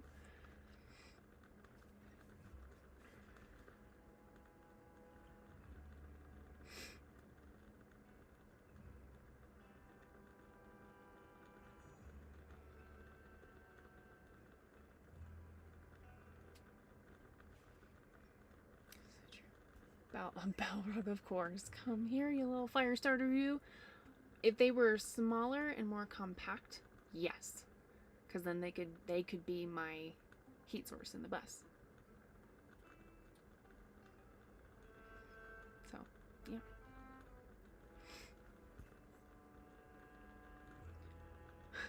yeah. If Galadriel is not possible, then Treebeard. Hobbit companion. Aw. Eagle. The answer is always dragon. If they were small too, like I kind of just need like compact little people, although the Ents are not compact. They could be though, like if I could get like a Groot-sized Ent, that'd be awesome. Bjorn's ponies. Oh, no, that's fair. Or Bill the pony. Oh, bye-bye, Bill. Ents counts, eagles. I didn't know you were Philadelphia. That was terrible enough. Do you have any special Christmas plans? No, I do not. Holidays around here are not very fun for me and my family, so I'm just trying to get through the next couple weeks with some semblance of sanity intact. So. It's like 47 degrees when I'm out in Florida, and I'm complaining about it being cold. I didn't realize it got that cold in Florida, but wow. I don't blame you, though. I don't know what it is here. I know it's cold, and it's windy today, but I'm always afraid to look. Doing well, snow day here in Michigan. I forgot you moved all the way to Michigan. But that sounds nice. Nice little snow day inside. Shadowfax. Ooh, yeah. Wait, no. I choose Telperion. Oh, yeah. A warg puppy, maybe? Oh. Treebeard. What is this very small creature hugging me for? Don't be hasty. Ah. If I can tame a dragon in the Tolkienverse, then I'm going for the baddest one of them. A Wrinkle and Galagon. Oh boy. Oh boy. I want a silver tree to light up my nights. Oh. Bex looking up at Treebeard. It's me! Bex took Baggins. I love warm hugs. I'll be like, don't you feel the love, Treebeard? Here you go. Maybe I could tame a warg somehow. What is the puppy? Friend! Hi, Sir Pfeffers! Hello, my friend. Are you still in here? Oh, I hope you're well, too.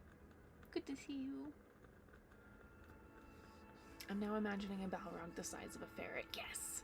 Yes! Just like pint-sized little Balrog who's just like...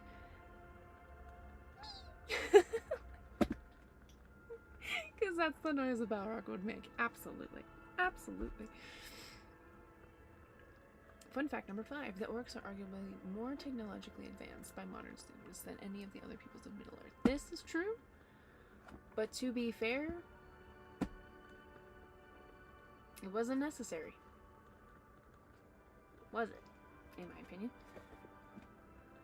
Everybody else was happy as can be in their own little worlds and didn't need the technology. I think technology is a blessing and a curse. Ent sapling. Yes! Little entlings. Little entlings!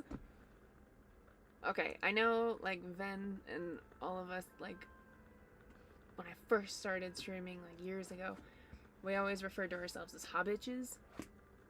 Hobbit bitches. Hobbitches.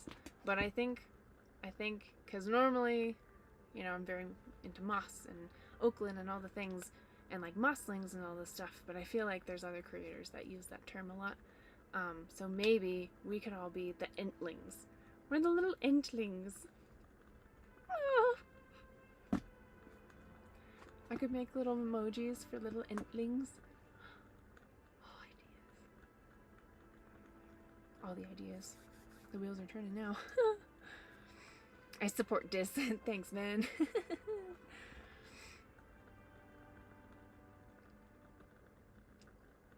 There are ents crawling on a tree of that kind. Are those ents? Ants? Ant-infested ents? What was Frodo at Aragorn and Arwen's wedding? The ring bearer. Well, it shouldn't have been, because the ring was gone. It was 40 degrees for me yesterday, and it's presently 14. Ooh. Once you get comfortable on my stallion, I teach you how to ride my mare like Gandalf rides Shadowfax. Oh my god, yes, please. I just... Charlene, I just need to come up there. I just need to come up there. So bad. What I really need to do is just catch up on all of my editing. And get the holidays over with. Just get them out of the way. And then everything will be so much better. Life will be so much easier, and I'll have so much more free time. Because it's either streaming, editing, sleep. And there's not much sleep.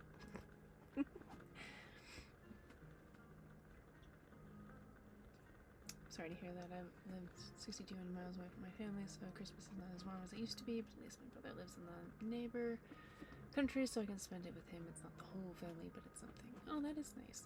I wish I was far away from most of my family, to be honest. I know that's awful to say, but they are not good for my mental health by any means. So, here we are.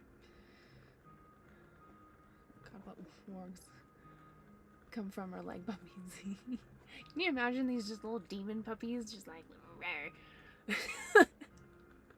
because that's also what they sound like. That was the cutest.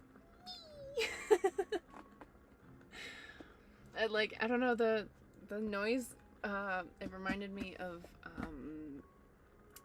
the movie Onward, where his brother gets shrunk by the shrinking spell or the growing spell, but it goes backwards, and so he shrinks his brother, and he's trying to teach his brother how to merge onto the highway. He's like, "You'll never be ready! Merge!" That's what my brain was saying about the little entlings and the little mini Balrog and everything. Progress for the sake of progress is not always good. But progress is still progress. However little there may be. The Orc Society puts all their resources in war technology, no building their economy, no welfare, no education investments, there's no healthcare system, there's no dental plans. I mean, yeah, they're insuperior. Unsuperior? No. You shall not pass. 3-foot-tall baby Balrog starts crying for a treat. Or he like pulls out a toothpick and he's like, "Fight me! Fight me!" He gets mad and he like spits little fireballs at you. It sounds so cute, and now I can't unsee it. Just like a little baby Balrog.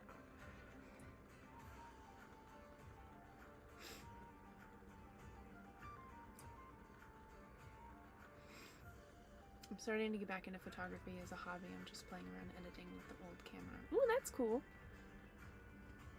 Nice, nice, nice. Fuck yeah. Yes! I disagree. They may have been more advanced, but I'm pretty sure hobbits were more agriculturally advanced. I agree. I agree on that part. Entlings, 100%. Yay! That's what we are. My favorite ent is the one that was on fire and put himself out in the water at Isengard. I was so concerned when I first watched that. I was like, not the end! What are you doing to me? And then he put himself out, and I was like, okay, cool. Go, go, go. He's fine, everybody. He's fine. When you're feeling better. That could be forever. I think that was most people's favorite part. Very creative idea on the writing team. Yeah. I feel that. So creative, but once the editing and holidays... Oh, but once the editing and holidays are done, won't that run pretty close to the start of fair season? It better not take me that long. Good lord. It better not take me that long. Ugh. I hope that I get hired for things, elsewhere before, what I consider my busy season. My busy season is usually like end of April through like beginning of November is my busy season, and then everything after that is dead. Absolutely dead. So unless I get hired for stuff outside of Colorado, I have nothing. I have no work until April. It's not a good thing. It's not a good thing.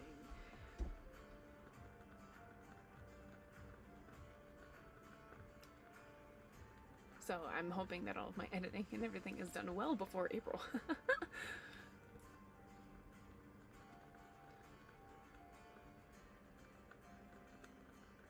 Bex is like one of the though. They say the life of a ranch owner is things will slow down as soon as this is done over and over until you die.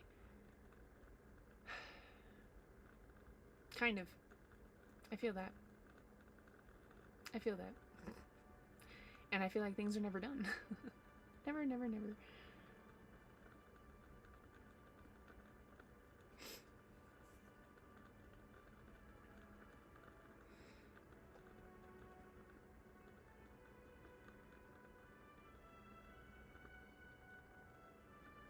Seeing that Lord of the Rings, the new film, the reviews have been terrible. Oh no!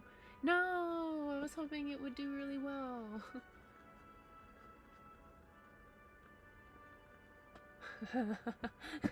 Henry, why did the dwarves leave Erebor?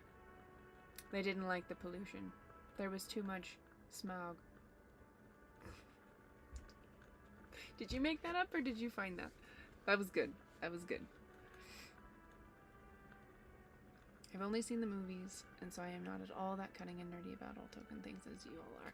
But I'm learning, and getting The Hobbit read like this is an amazing experience. Love being in here with all you amazing people. Calms me down in a bit of a crazy world, so thank you. Oh, thanks for being here. I'm glad we can create that space for you, and we are all more than happy to share our Tolkien idioms and lore and all the things with everybody, all the people.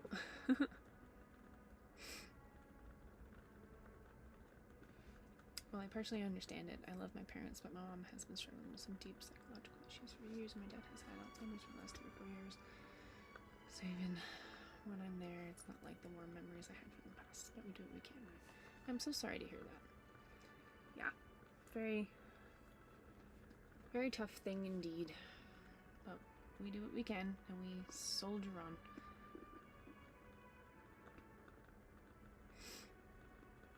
Elves don't need health plans. They're immortal. Well, I'm not an elf. I'm not an elf as much as I wish I was.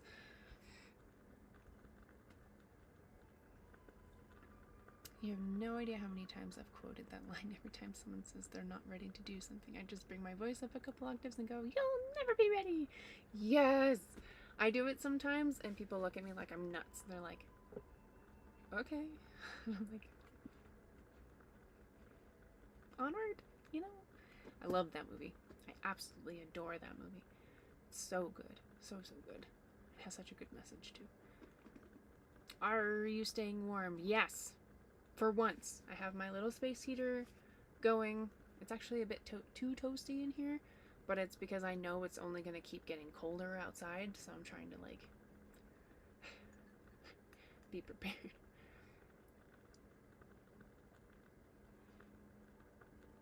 But yes, this time I am quite toasty.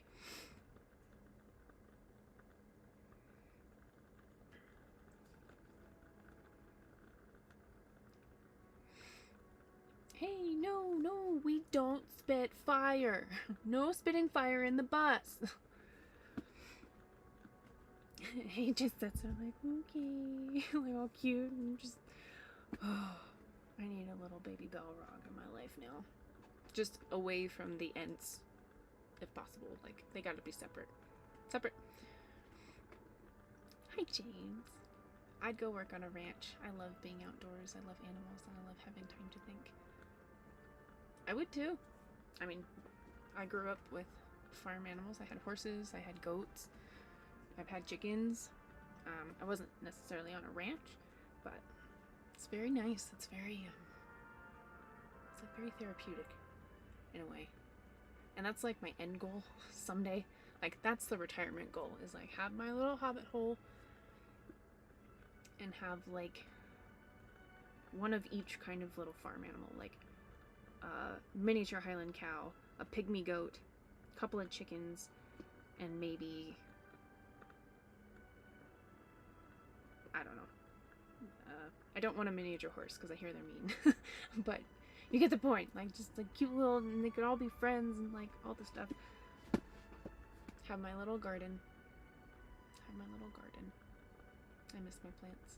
I miss my plants a lot. I used to have, back when I owned my own home, I had, I think the last time I counted, I was at 97 houseplants. It was marvelous. It was fantastic. It smelled so good in there.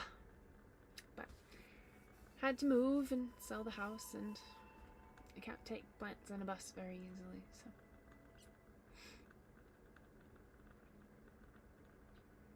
My god, having a mini Balrog means you can always have a hot cup of tea!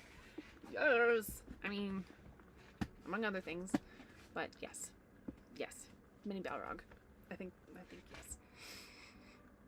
Orcs wouldn't need agriculture, they eat meat. Man flesh. Nom nom. True. This is true. Wait, there's one thing we gotta make sure though. We can't lose the Entwives this time. Yes. Oh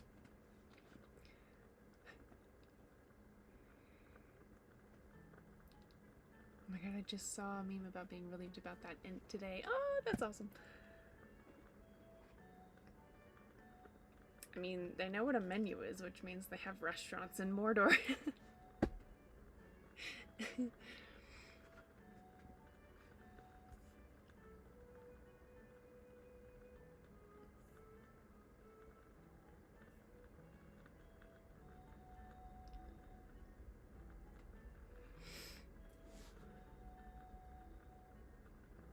I miss the days when YouTubers and film critics didn't ruin films. Yeah, I do too. Although, not entirely sure it's ever been that way. I feel like they've always kind of been ruined to some capacity. Aw, thanks, Lonnie. Thank you. Oh, you sent another one. Thank you. All the hearts. Let me do it again. Do it again. There it goes. I have Tolkien jokes. I have a Tolkien jokes book. I also have a Harry Potter. There's a Tolkien joke book that exists. I'm getting one. Oh, what happened when the warg tried to bite Treebeard? He found his fangorn. Gorn? Like gone? Gorn? Fangorn? Gorn? I like that one, but it's too hard. It's too hard to say the punchline for me. Their menu in Mordor is probably just a wooden plaque that orcs get thrown through. Right now. It's just a wood plaque that just has like meat written in like grease or sweat or something. So you have a toothache and it will last eternally. That sounds great. Same as the dream. My Polish friend said smog means plague in their language, I remember. Oh! That would make sense. Because it's a plague over the land. Neat. I love Tolkien. The depth. The depth.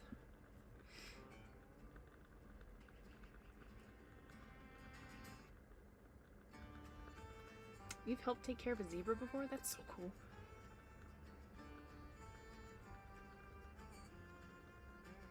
Gypsy horse. If you would allow yourself to dream a little bit and be very optimistic for 2025, what would your biggest goal for the new year be?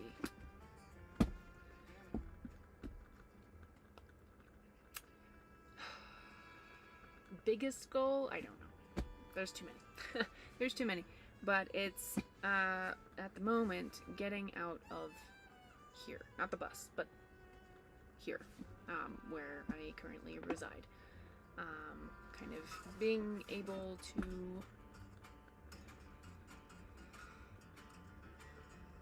have a homestead again and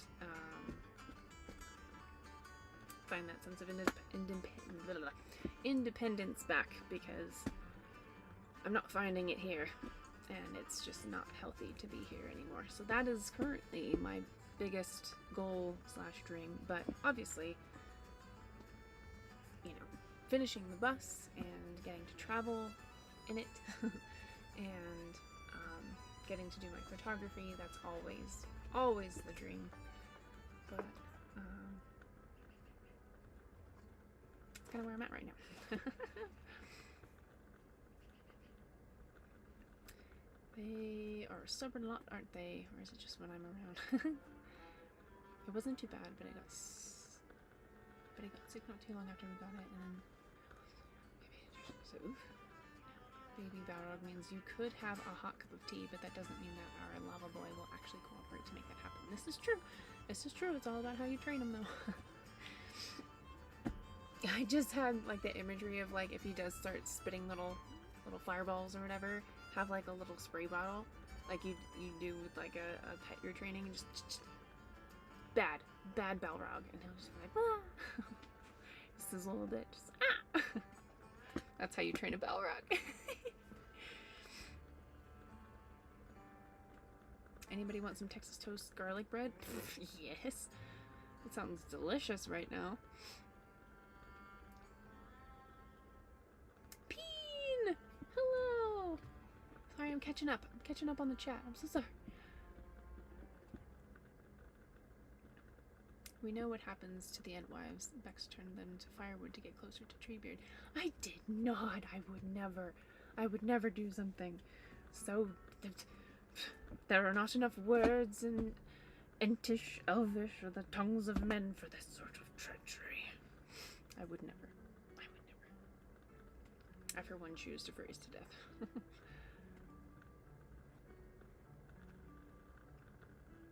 Worked for a farm that started a petting zoo, and I'm pretty sure the breeder the owner got it from was extra shady. Oh, I bet. That sounds a bit shady.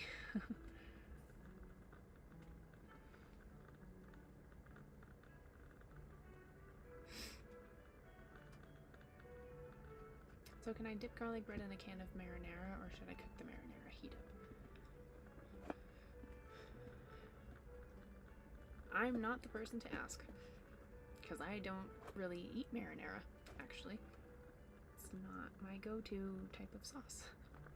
My gut says to, like, at least heat it up a little bit. Maybe? I'm not sure. No, Independence is in Missouri. I don't want to go to Missouri. There's nothing wrong with Missouri. I actually like Eastern Missouri a lot, but it's not where I want to go, I don't think. I don't know where I want to go. I don't know where I want to end up. And that's the weird part. I've always thought I'd stay in Colorado forever, but now I'm like,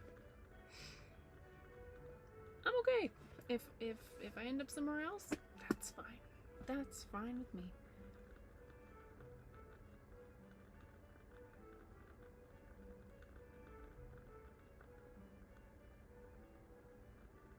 Fun fact about zebras. Interesting. Okay. I have a potential mermaid gig for you Memorial Day weekend in Delaware. I sent you info on Instagram. I'm so sorry. I am so behind on messages on Instagram. I got an influx of things. It's gonna be... yeah. But I'll get back to you. I promise. I'll get back to you. To be fair, if it requires any kind of swimming, like active swimming, I cannot. For whatever reason, I just sink like a rock. I have a lot of problems to solve before Iceland. Oh, I know. That's fair. I have a lot of problems to solve before most things, honestly. But yes, before Iceland is definitely a big goal for you. Garlic bread at work, dude? Hell yeah.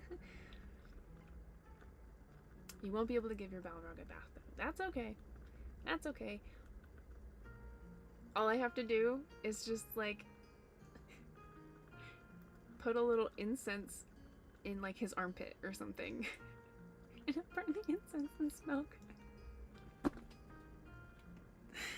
Oh, I'm thinking way too hard about this little creature that won't ever actually exist. But I've got it figured out. I know what to do.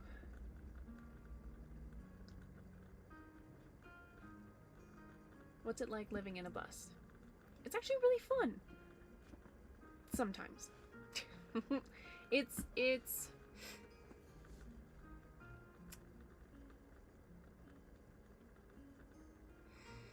how do I explain it? It's very cozy. There's not a lot of room for you. There's not a lot of room for your stuff. And there's not a lot of privacy. And when things break or go wrong, there's not really a whole lot you can do about it.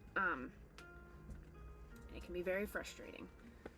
However, it's, for me, one of the best things that I've ever decided to do.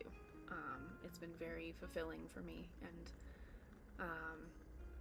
I did like 90% of the work in here by myself, and it felt really good to be able to do that, so it was like an accomplishment for me as well, and it feels like a little home to me. So it's like my little studio apartment on wheels. And you know, stuff breaks in an apartment all the time, so no different with a vehicle. And yeah, I'm just hoping to get it to a point where it's a little bit more reliable, I think is the right word. Because things keep going wrong, like my solar and electricity, heat sources, all of that fun stuff. Once I get those tweaks figured out and all the stuff, it will be really nice, really nice. Because I really like being in here. I got back from my last trip, and I slept in the guest room bed or whatever at my parents' house, and I was like, okay, I'm warm, you know, I have like an actual bed, and you know, all the things that should feel better than the bus. But the whole night I was just like, I miss the bus. I want to go out and sleep in the bus right now. Even if I freeze to death, I want to go out in the bus. I can't sleep. So yeah. Long-winded answer to a very short question. I am sorry. Zonkies is the hybrid rain. No, they take fire baths. Oh no, you do that outside. Fire pit! The fire would boil the water, so it would be a sauna. Ooh, don't want a sauna in here. No saunas in here for me. I get that enough in the summertime. Something like that. Are you going to Iceland? I have a film to make there. Yeah, he does. And it's going to be awesome. It's going to be so epic. Maybe I could help you film. Maybe. Vex is a hobbit, not good at swimming like Sam. Unfortunately, I can swim, like I just can't stop moving. So I can't tread water is what the issue is. I can swim, but if I want to live, I cannot stop swimming. I can't just sit and tread water, otherwise I just sink. I can float sometimes, but yeah, that's kind of where I'm at. Wait, you have the swimming curse too? Good night, everyone. I'll be away. Have a nice stream and dream well. You too. Thank you for being here. Vex, I'm sure you've had to explain your story a few times before, so I won't bother you with intrusive questions, but I really hope you will have a memorable year with more doors being open to you than you expect, and at least some of the things you wish for dearly becoming a reality. I wish you all the best. I also have so many things I'm working on in my life, but I'm hopeful. Oh, thank you. That really means a lot. I hope you get everything that you're hoping and working towards too. All we can do is hope. That's all we can do. I'm really excited for the idea, but I have a lot of time before then. Gotta get it proper ready because it's a pretty hefty undertaking. Yeah. What did Pippin do when he got drunk? He became merry. Yes. I'm so bummed the bits are not working. Because there was like a tavern, like the tavern singing scene in there. And I'll get it fixed. I will get it fixed before next time.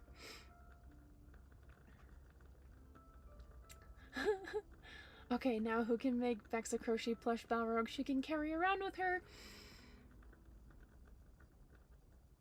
Please? It can go with my little Gandalf Build-A-Bear. And I can push his hand and he'll say, "You shall not pass to the Balrog." The Balrog crochet plushie. Oh. That would be amazing. Oh my gosh. I was thinking a Balrog Funko Pop. No, because then you can't really snuggle with a Funko Pop. I didn't involve something you'll see in the pics and info I sent you. I'll need 2 mermaids actually. Do you have any friends that would be interested in taking a road trip with you? Oh yes, and I think I have one who actually has her own mermaid tail, if that helps. Is it like a school bus or more like a tour bus? It's a school bus. It's one of the short like activity buses or whatever. It's a little mini bus. My cute little Tavern on wheels. It's fun size. I can be a mermaid. I'm in touch with my feminine side.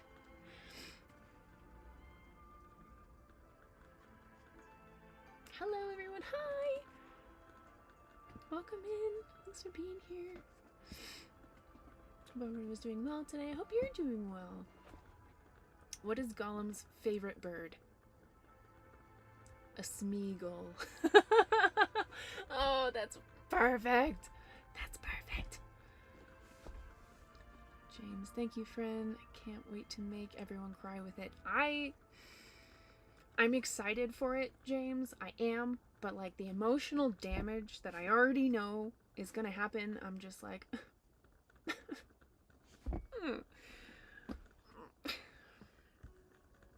just keep swimming, just keep swimming. Wear some swim trunks, and if you land the right way, it'll fill with air and it'll bob you up to the surface. I don't think that works with a mermaid tail. Will make you feel your feelings. Yeah, he knows how to do that with his content. I'm going to head off, but I'll see you again soon, hopefully. Take care. You too. Have a good time zone. I think we all knowing that Bex was a hobbit in a previous life.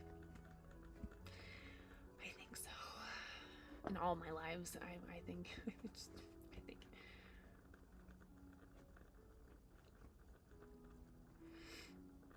How many times do you have to phone Sauron? Once. It only takes 1 ring. Okay, I like that one. I like that one. How many times do you have to phone Sauron? Once. It only takes 1 ring. You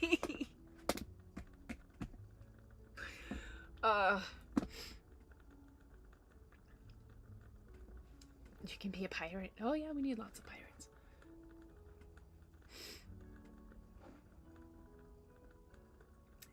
James, yes, come with me to Iceland and help me make the movie. Okay! I partially wanted to attempt to do it all alone to really feel the vibe of the film, but that's probably a recipe for disaster. While I fully believe in you, that you have the skills and the drive and determination to do it by yourself, please let me help you. Please let me help you.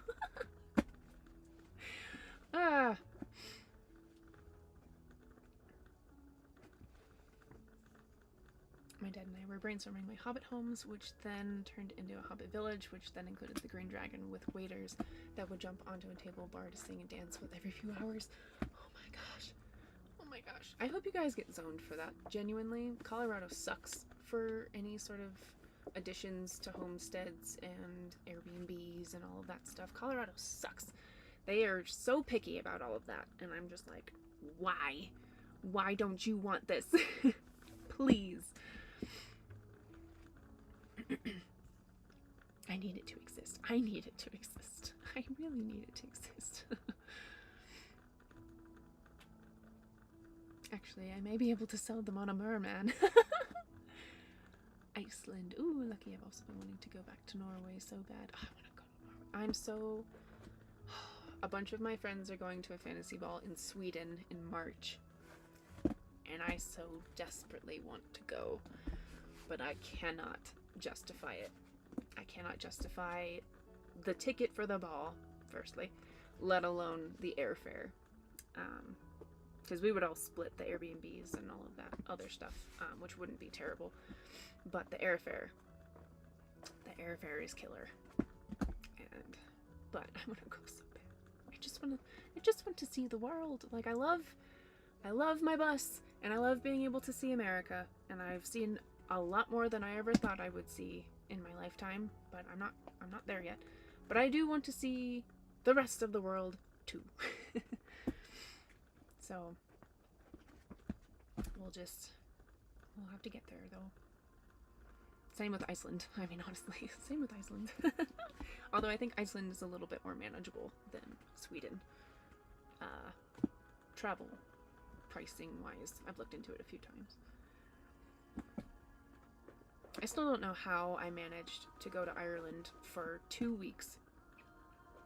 Round trip airfare, all the Airbnbs, food, and like activities, and the rental car for less than, I think, $1,500.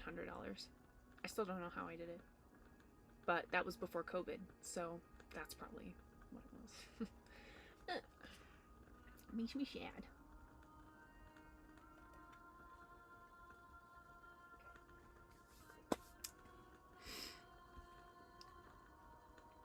I'm happy some are hits and some misses in this book.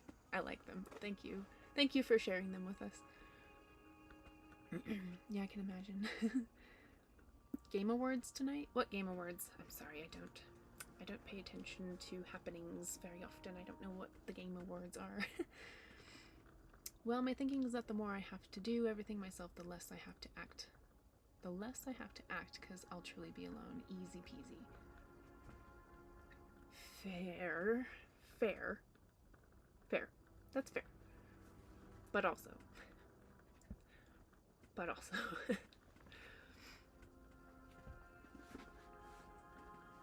Even if you don't want help, like, let's just come for moral support. What did the hobbits scream as they were riding the Ents into battle against Isengard?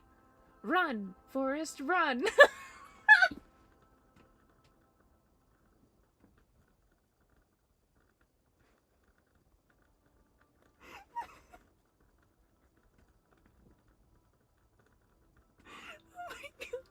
Oh my god. That one was good. That might be my favorite one.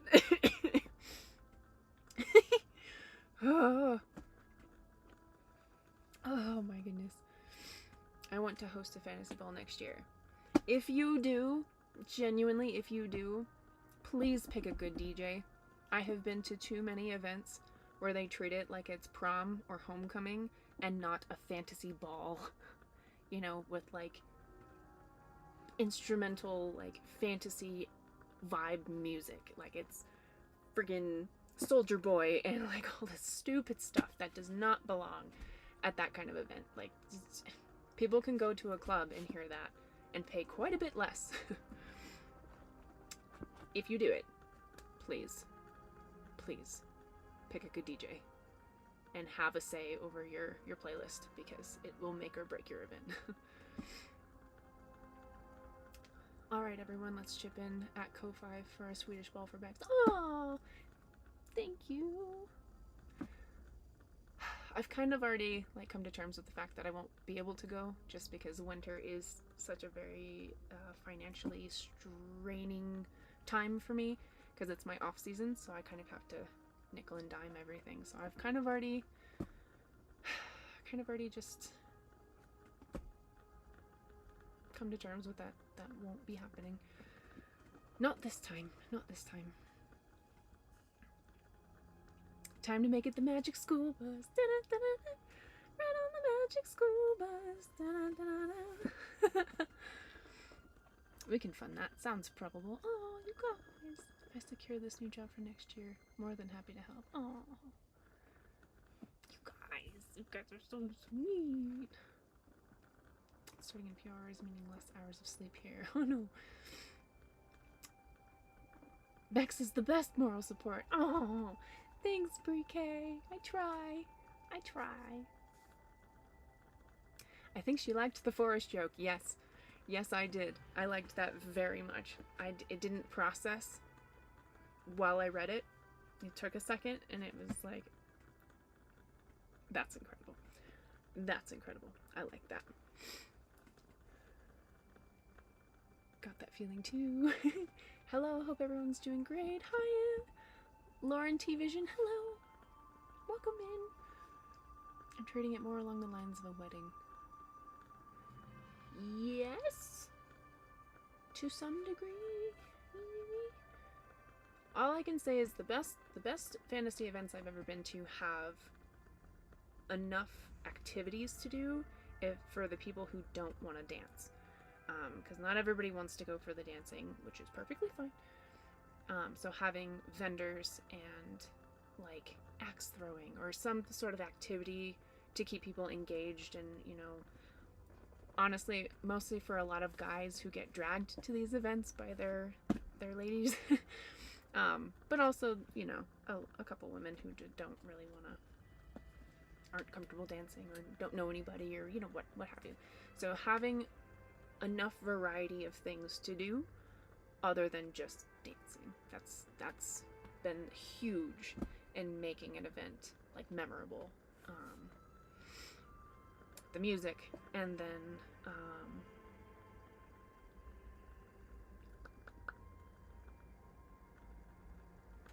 food, honestly. Most of the events I've ever been to, it's just like finger food, like veggies and crackers and cheese and stuff. But I did go to one where it was like a full-fledged plated dinner, and that was incredible.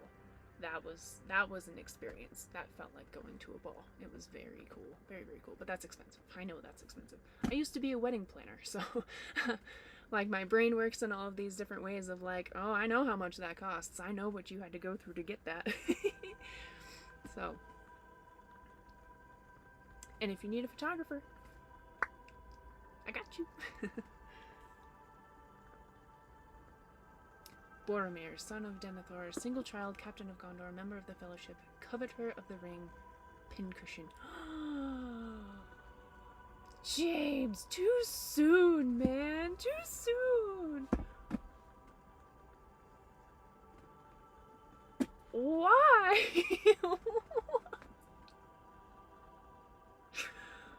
Trevor! Hello, my friend. Welcome in. It's been a long time. Having some nice orchestral stuff during the dinner, then switch it up once dinner is done. Maybe a little bit, but like people that I've talked to, they want to hear stuff like Kingdom Dance and Practical Magic soundtracks and stuff like that for dancing, not just during the dinner hour. They want to dance to those things, and a lot of people have gotten upset when it's modern day music. Like there's modern day music that can be fantasy oriented, like there's a lot of trending sounds on TikTok that are applicable to the fantasy community and stuff, but nobody really wants to hear Cupid Shuffle at a fantasy ball.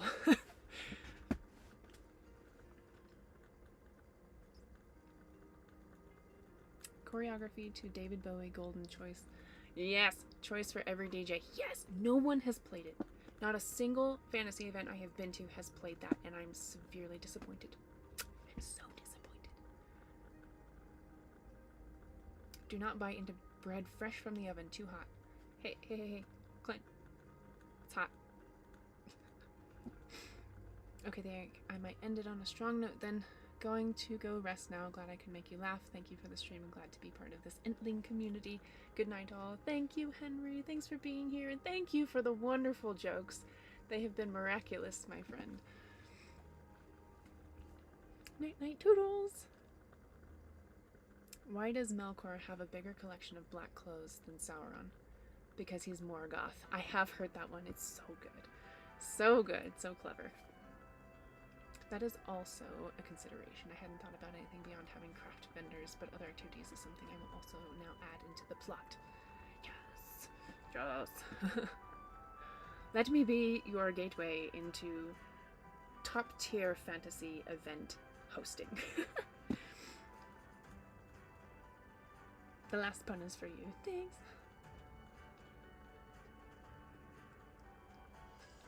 Okay, I've got to go too. Have a good rest of your stream. Bye, love. Bye, Brie-K. Feel better, darling. Sorry. Drink lots of tea. Good one, yeah. The Bridgerton soundtrack is a great start. Oh, yeah. That's a great one. We didn't hear that one. Although I get it, that's more Regency, less fantasy, but I mean, it counts. It counts.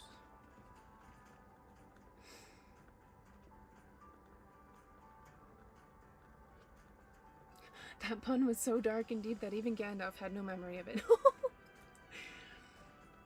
If you do want to go with modern music, Bardcore may be for you. I don't know what his event is. Ooh, Bardcore. Heck yeah. Let's go with Bardcore. Dwarf metal. Let's go. Let's go. No one wants to dress up in full medieval outfits just to hear "Take It Back Now, y'all." Yeah, no. Seriously. It ruins the immersion. It ruins the vibe. And it takes us all back to high school and like the PTSD of prom and homecoming. And it's just not the play. Not the play. One was, "Yo, mama's so ugly, I'd rather look at Denethor eat a salad."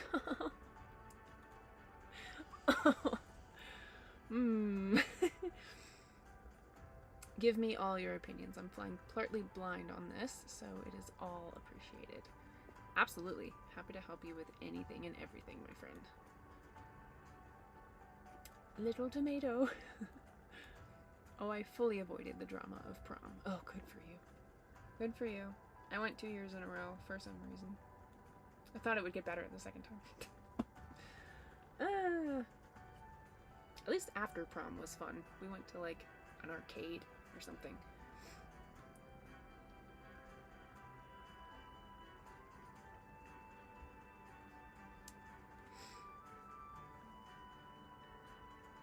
Do I have anybody left on TikTok? Probably not. TikTok just does not want to share my lives. And that's okay. That's okay. I understand. TikTok doesn't like me right now. And I don't really care for TikTok either, so no. It's a pain.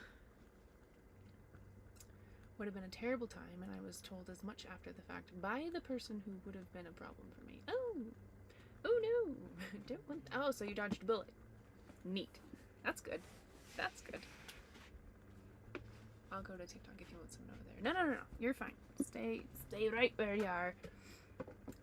I just also, like, it cracks me up sometimes because I'll go to turn off my TikTok live and there's just no one there and I'm just talking to nothing. Talking to the abyss. That is TikTok. I think I got maybe two over there.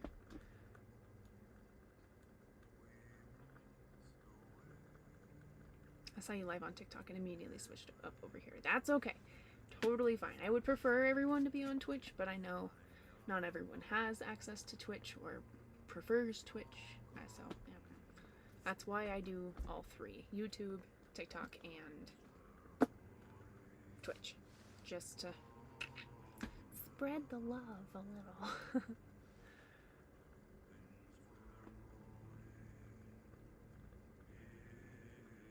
Over a decade ago, I was into nature photography. My camera was outdated and never went back. Ooh, nature photography is super cool.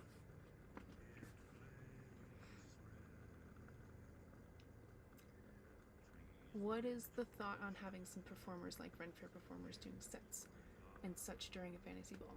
I've seen some performances. I've been to a couple events where they had like a live singer. I went to one where they had like fire dancers or like fire breathers or whatever. They had to do it outside, but depending on the venue, you might be able to do that. Yeah, kind of break up the like schedule a little bit. That could be cool. Absolutely. I was checking Twitch, but you weren't on yet, so I went and looked at TikTok for a minute and you popped up. I turn on Twitch and YouTube first because it takes me the most amount of time to get their chats somewhere I can read it versus Twitch. And it takes me a little bit to make sure that I'm actually live on TikTok and YouTube. And I don't have a start screen with those. Like, it's once I go live, I'm live. It's not like my stream is starting soon screen on Twitch where I have a second to compose myself. So, yeah, that's what happens. My high school social experience was that I was one of the only single guys when a bunch of cringy parents wanted to marry off their daughters. Ooh. Like every period drama movie ever. So I immediately closed TikTok and went back to Twitch. Thank you. Oh my god, I forgot to tell you I worked my first Ren Fair as a jester. You did? That's awesome. Which Ren Fair? Which Ren Fair was it?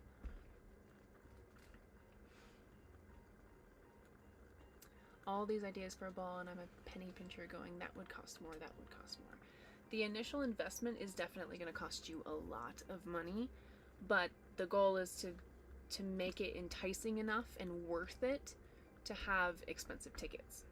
Because that's the other thing is, like, I've been to balls where it's like almost $400 a ticket and there's nothing to do, the music is terrible, and like the vibes are just off. But I've also been to balls where it's like $250 a ticket and there's everything to do, and you know, it like the immersion is indescribable, and it was such a good experience that I would have paid $400 for that ticket. So it's just finding that balance between making it worth a higher price point for the ticket holders, but also not like running the risk of not getting your money's worth back. Like the initial investment. I don't envy event planners in the fantasy realm right now, just because they're kind of a dime a dozen, and it is a very large initial investment up front. But if you can do it right, you're set. You're good. You're golden.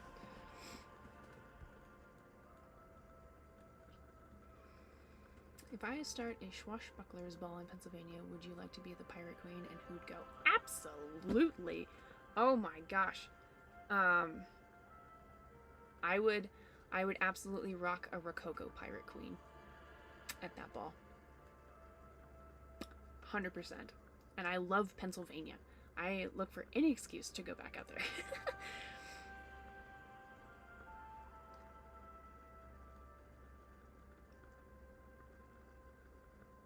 Hello! The Lunatic, hello! It's the first one they've hosted.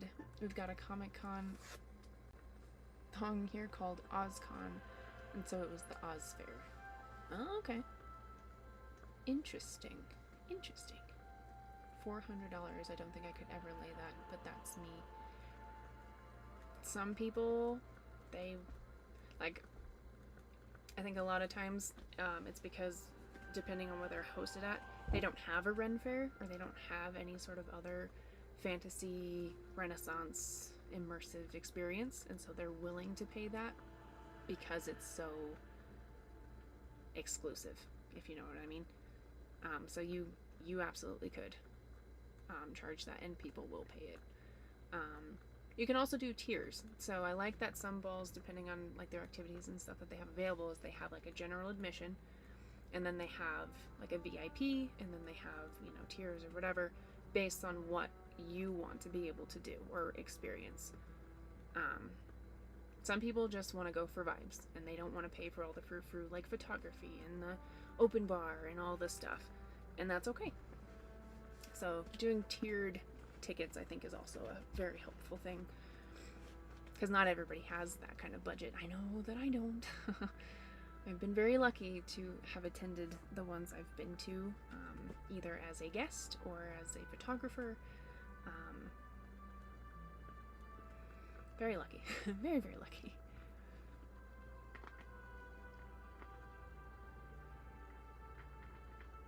I know there is bias with the event you're doing next summer. How does the VIP ticket tier usually feel?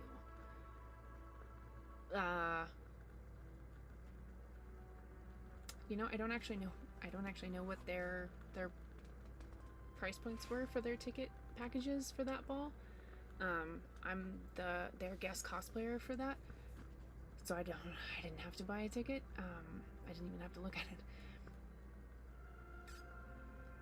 And frankly, I haven't had a chance to go over the event with them yet, because that's in July, so we have so long before that event. So I'm not sure. I have always gotten VIP as a guest or because I'm a vendor or whatever.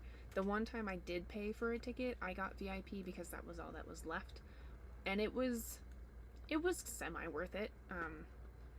That ball was like kind of disorganized, and so unless you knew who to talk to or where to go, you kind of missed out on the VIP experience because you just didn't know. It's like, oh, I didn't know there was a photographer over in that room taking VIP portraits before the ball. I had no idea.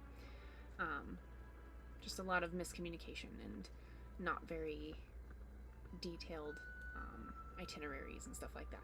So, but after the fact, when I learned about it, I was like, oh, well, that would have definitely made it worth the money that I paid if I had gotten to do it. So, I don't know.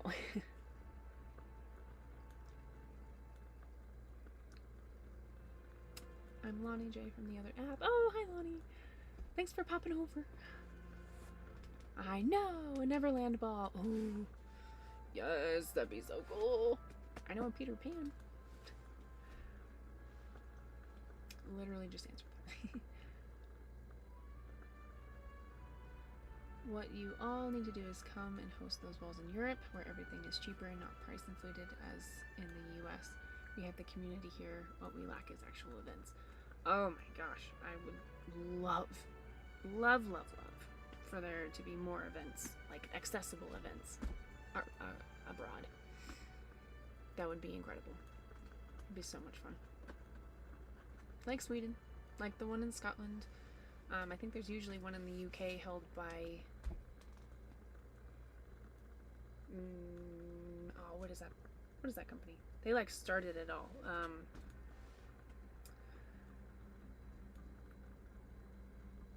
Why can't I think of their name? I've followed them forever. We've been mutuals since I got on TikTok. What is their name? Queen Estrella usually goes to their events. Mystic Fate events. They like kind of pioneered the fantasy ball realm in the UK, and from what I hear, they do very, very well. I would love to go someday.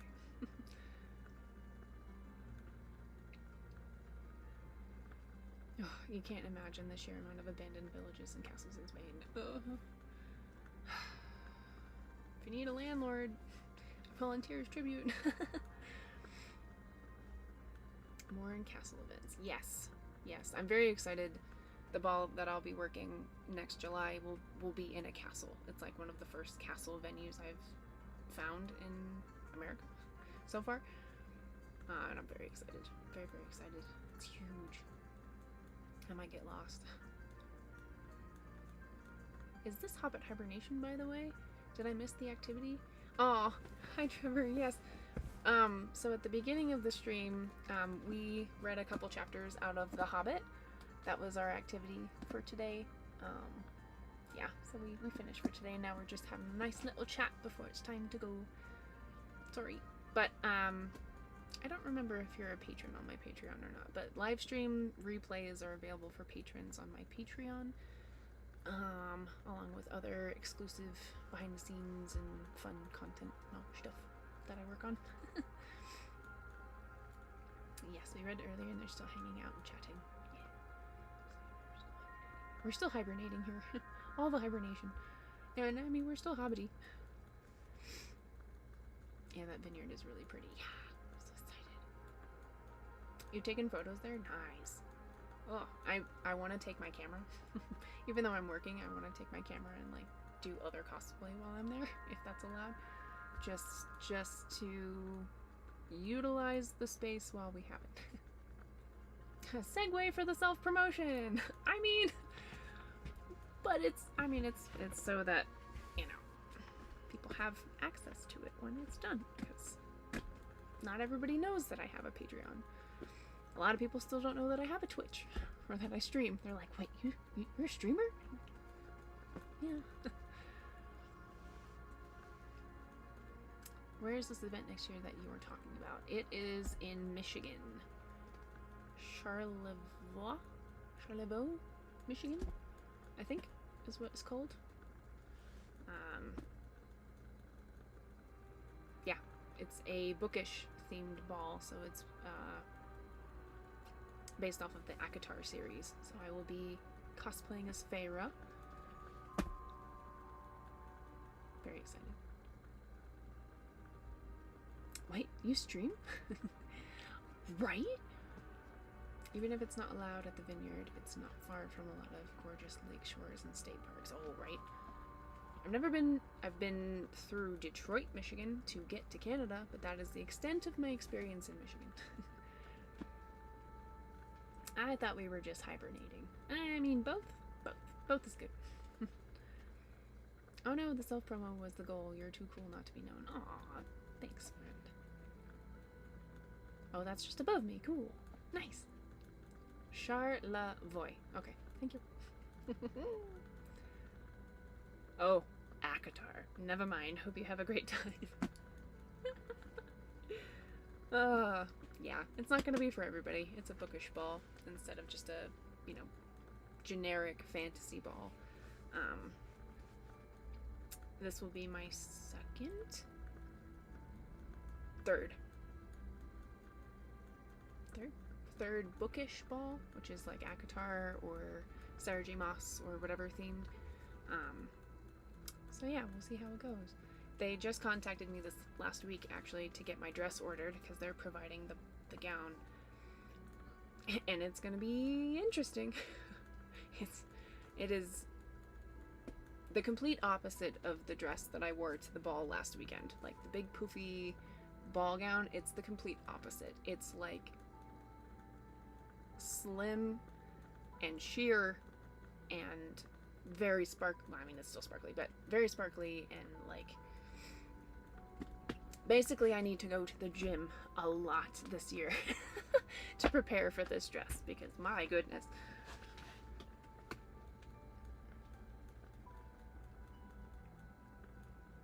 Not one of those normie fantasy balls. No.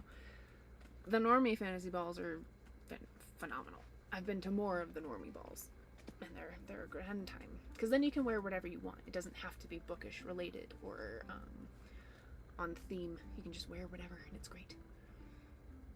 If you need a guide, I'd be happy to volunteer. You won't even need to really twist my arm. I'll keep that in mind. Thank you. Would you go to a ball with a follower if they asked? I understand safety and all, just curious. Probably not. Probably not. Just because safety. Not that I don't trust you guys, but it's just kind of how it is. Honestly, sometimes even like for work purposes, I have to be very careful with inquiries that I get. Just because had a couple like scammers and like weird instances where it was like obvious that it was not safe, and so I have to be very, very careful with the jobs that I take and the places that I go, especially, you know, if I can't have someone go with me, which is a lot. But backs and skin tight and sheer, that makes sense. Yeah, it's a gorgeous dress. It's a gorgeous dress. I cannot deny that, but it is so far past my style of dress.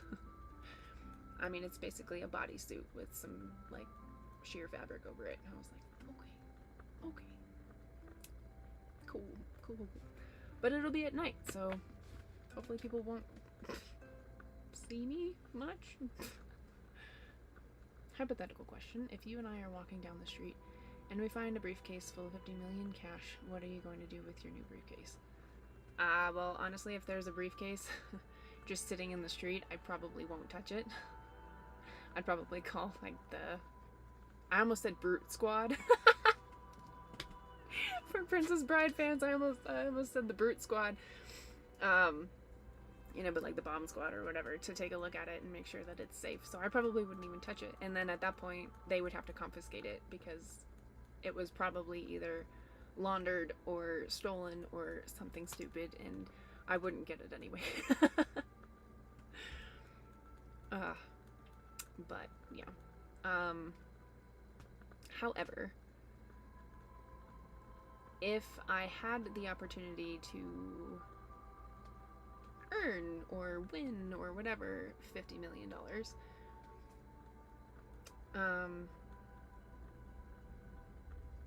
I would pay off all of my debt, all of my friends and family's debt, and kind of make sure that they are safe and comfy and secure and all the things first, and then take a little chunk out for me just to have my little homestead, and then the rest I would want to donate to various different charities. I don't need that much money. I don't want that much money. I just want enough to be happy, enough to just like a little more than survival mode, but not too much to where it's like in excess. I don't need that much money. I just want to know that I have a roof over my head, I have food on my table, and I can travel if and when the time calls for it without having to, you know, sacrifice something or other, and I can pay my bills, and I'm not scraping by when emergencies come up and stuff like that. Like that's all I want to avoid. I don't need a lot. Minimalist. I'm very minimalist.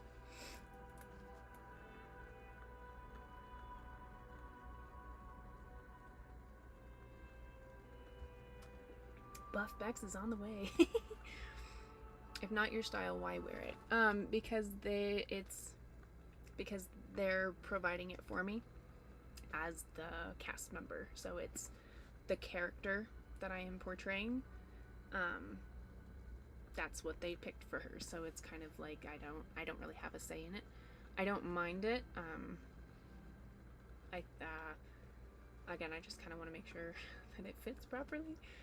But like, I would never buy that dress for myself and wear it out somewhere ever. But for this, I'm being paid to do this, so I don't really have a say.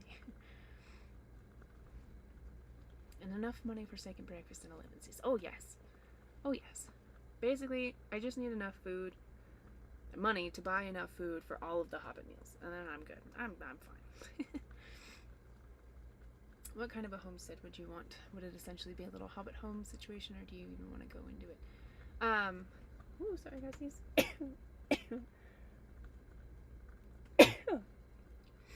I've mentioned this a couple times, but yeah, I would definitely want something small, so like a little cabin in the woods or a little hobbit hole.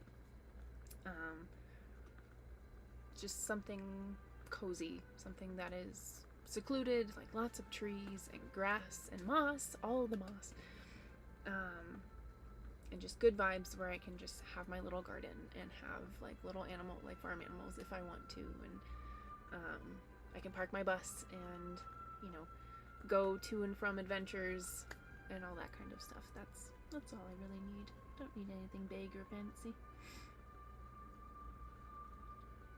And what about when the neighbors and well-wishers start spreading rumors about vast wealth being hidden in the walls of your hobbit hole?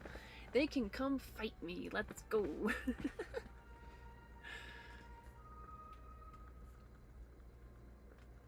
A roof over her head, 4 walls, and good wheels under her. Yep, exactly. Ooh, okay, I smell what you're stepping in now.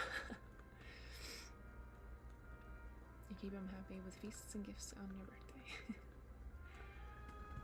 Bless you, thank you. we'll just have to constantly count the spoons. Yep, pretty much. Pretty much.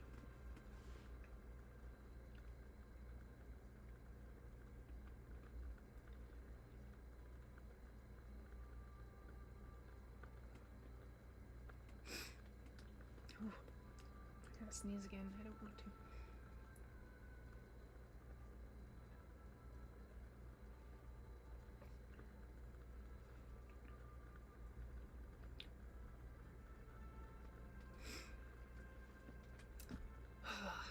Let's see, what time is it? It's a little past 4. Probably have about another 10-15 minutes. And then I gotta hop off. But for next time, let's see. I definitely want to continue reading because I love reading this. It helps with my mental health to read it. So I think this is a good way to start our streams. Because those 2 chapters went really, really quick. So more of that. More of that. And then hopefully next week, I do need to start working on some of my art pieces. So the little wooden bowls and the wooden mugs and stuff that I plan to have available to sell for this winter. And my little like dice bag, coin purse things that are also wood burned and all those things. So it might be like a half Hobbit read, half craft day, both days, just to get some of that ready and set up so that can go live. I'm very excited for it. I've already got my designs thought up, and I have a couple done already. I just need to like take pictures and get them stained. So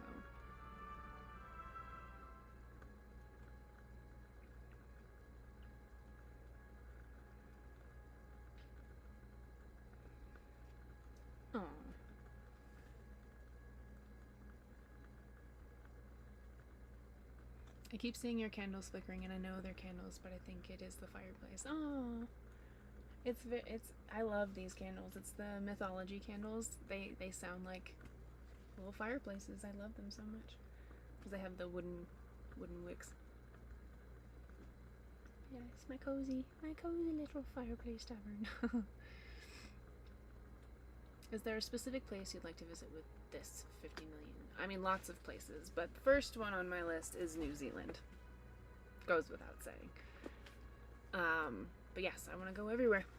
Greece, Spain, Italy, Norway, Sweden, Scotland,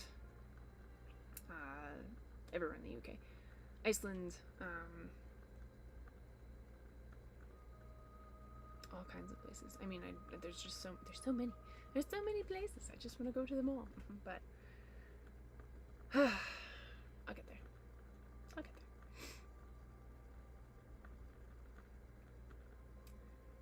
This one is not over yet, I know, but will it really be 4 to 5 days until the next Beck stream? How will we survive? Aw, curls up as a ball in the corner. Hope you will have a calm, great weekend, Bex. You are amazingly awesome.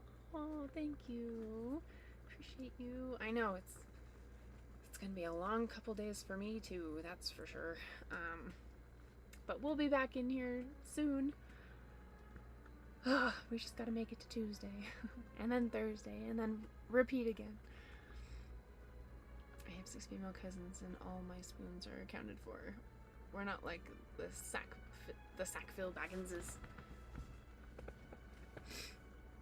Reading and crafting live? Nice. Yeah. Because I can never decide which one to do, like either or, so I'm like, why not both? Why not both? Reading and crafting, gonna be great. I really want to hike from the set of Hobbiton to the mountain used for Mount Doom. Yes, that sounds so much fun. I heard that Spain is gaining positions. It's always on the list. It's always on the list. Oh my god, we've known each other parasocially for a year or 2 now. I know, isn't that insane? It's at least 2. It's been like 2 years. But yeah,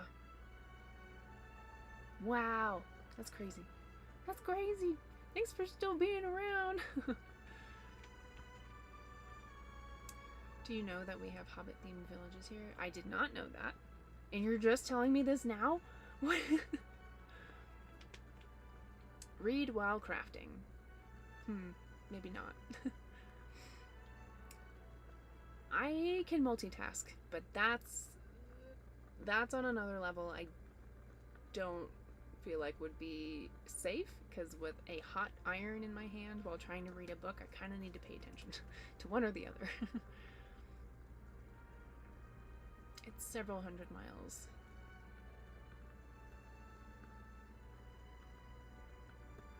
What? Oh, yeah. It is. It's pretty long. Still, I want to see it. Wow, the song. Oh, I know. It's so good. So good. Yeah, there's always my Spotify playlist. If you guys ever need just a little dose of coziness, I made a Hobbit Hibernation playlist on Spotify. The link is in my bios. It's public, so you can save it, listen to it whenever.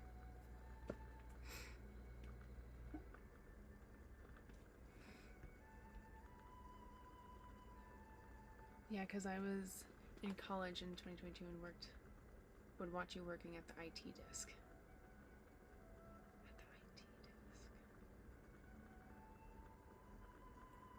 Oh, you were working at I was like, I didn't work for IT. Nice. Yeah, that was a long time ago. My goodness. Time flies. And my, how things change. Bilbo and Thorin and party only walked about 950 miles. Only. Only. Oh, yeah. Gotta run back. See you on Instagram next Tuesday, too. Thanks for doing this. Thanks, Captain Jack. I'll get back to you as soon as I can. Promise. Have a good rest of your time zone. Yeah, do your crafting with sharp tools and hot implements while keeping your eyes elsewhere. Challenge time. Well, they're just themed, not like actual representations, but the Tolkien community in Spain is great, and they host pretty fun events. That sounds awesome. Let's go. Let's go. I'm for it. Oh shoot, that also just reminded me there is an entire fantasy village around Charlevoix that are fully habitable houses. Really? Looks like Michigan might be on my radar then. Alright, the Spotify playlist. Yes. Have a great evening. Best wishes and feel better. Thoughts are with you. Thank you. Thank you. As always, you guys are the best. Thanks for being here and being so amazing, so wholesome, supportive, funny. You guys have great senses of humor.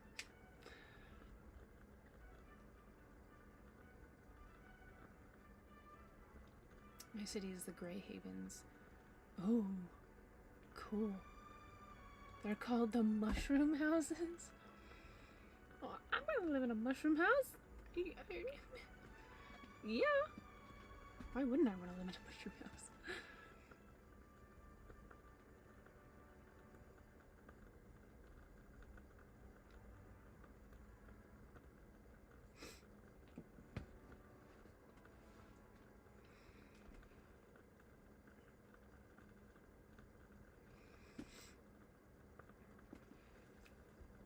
I think that's everyone. I think I'm caught up on everyone now.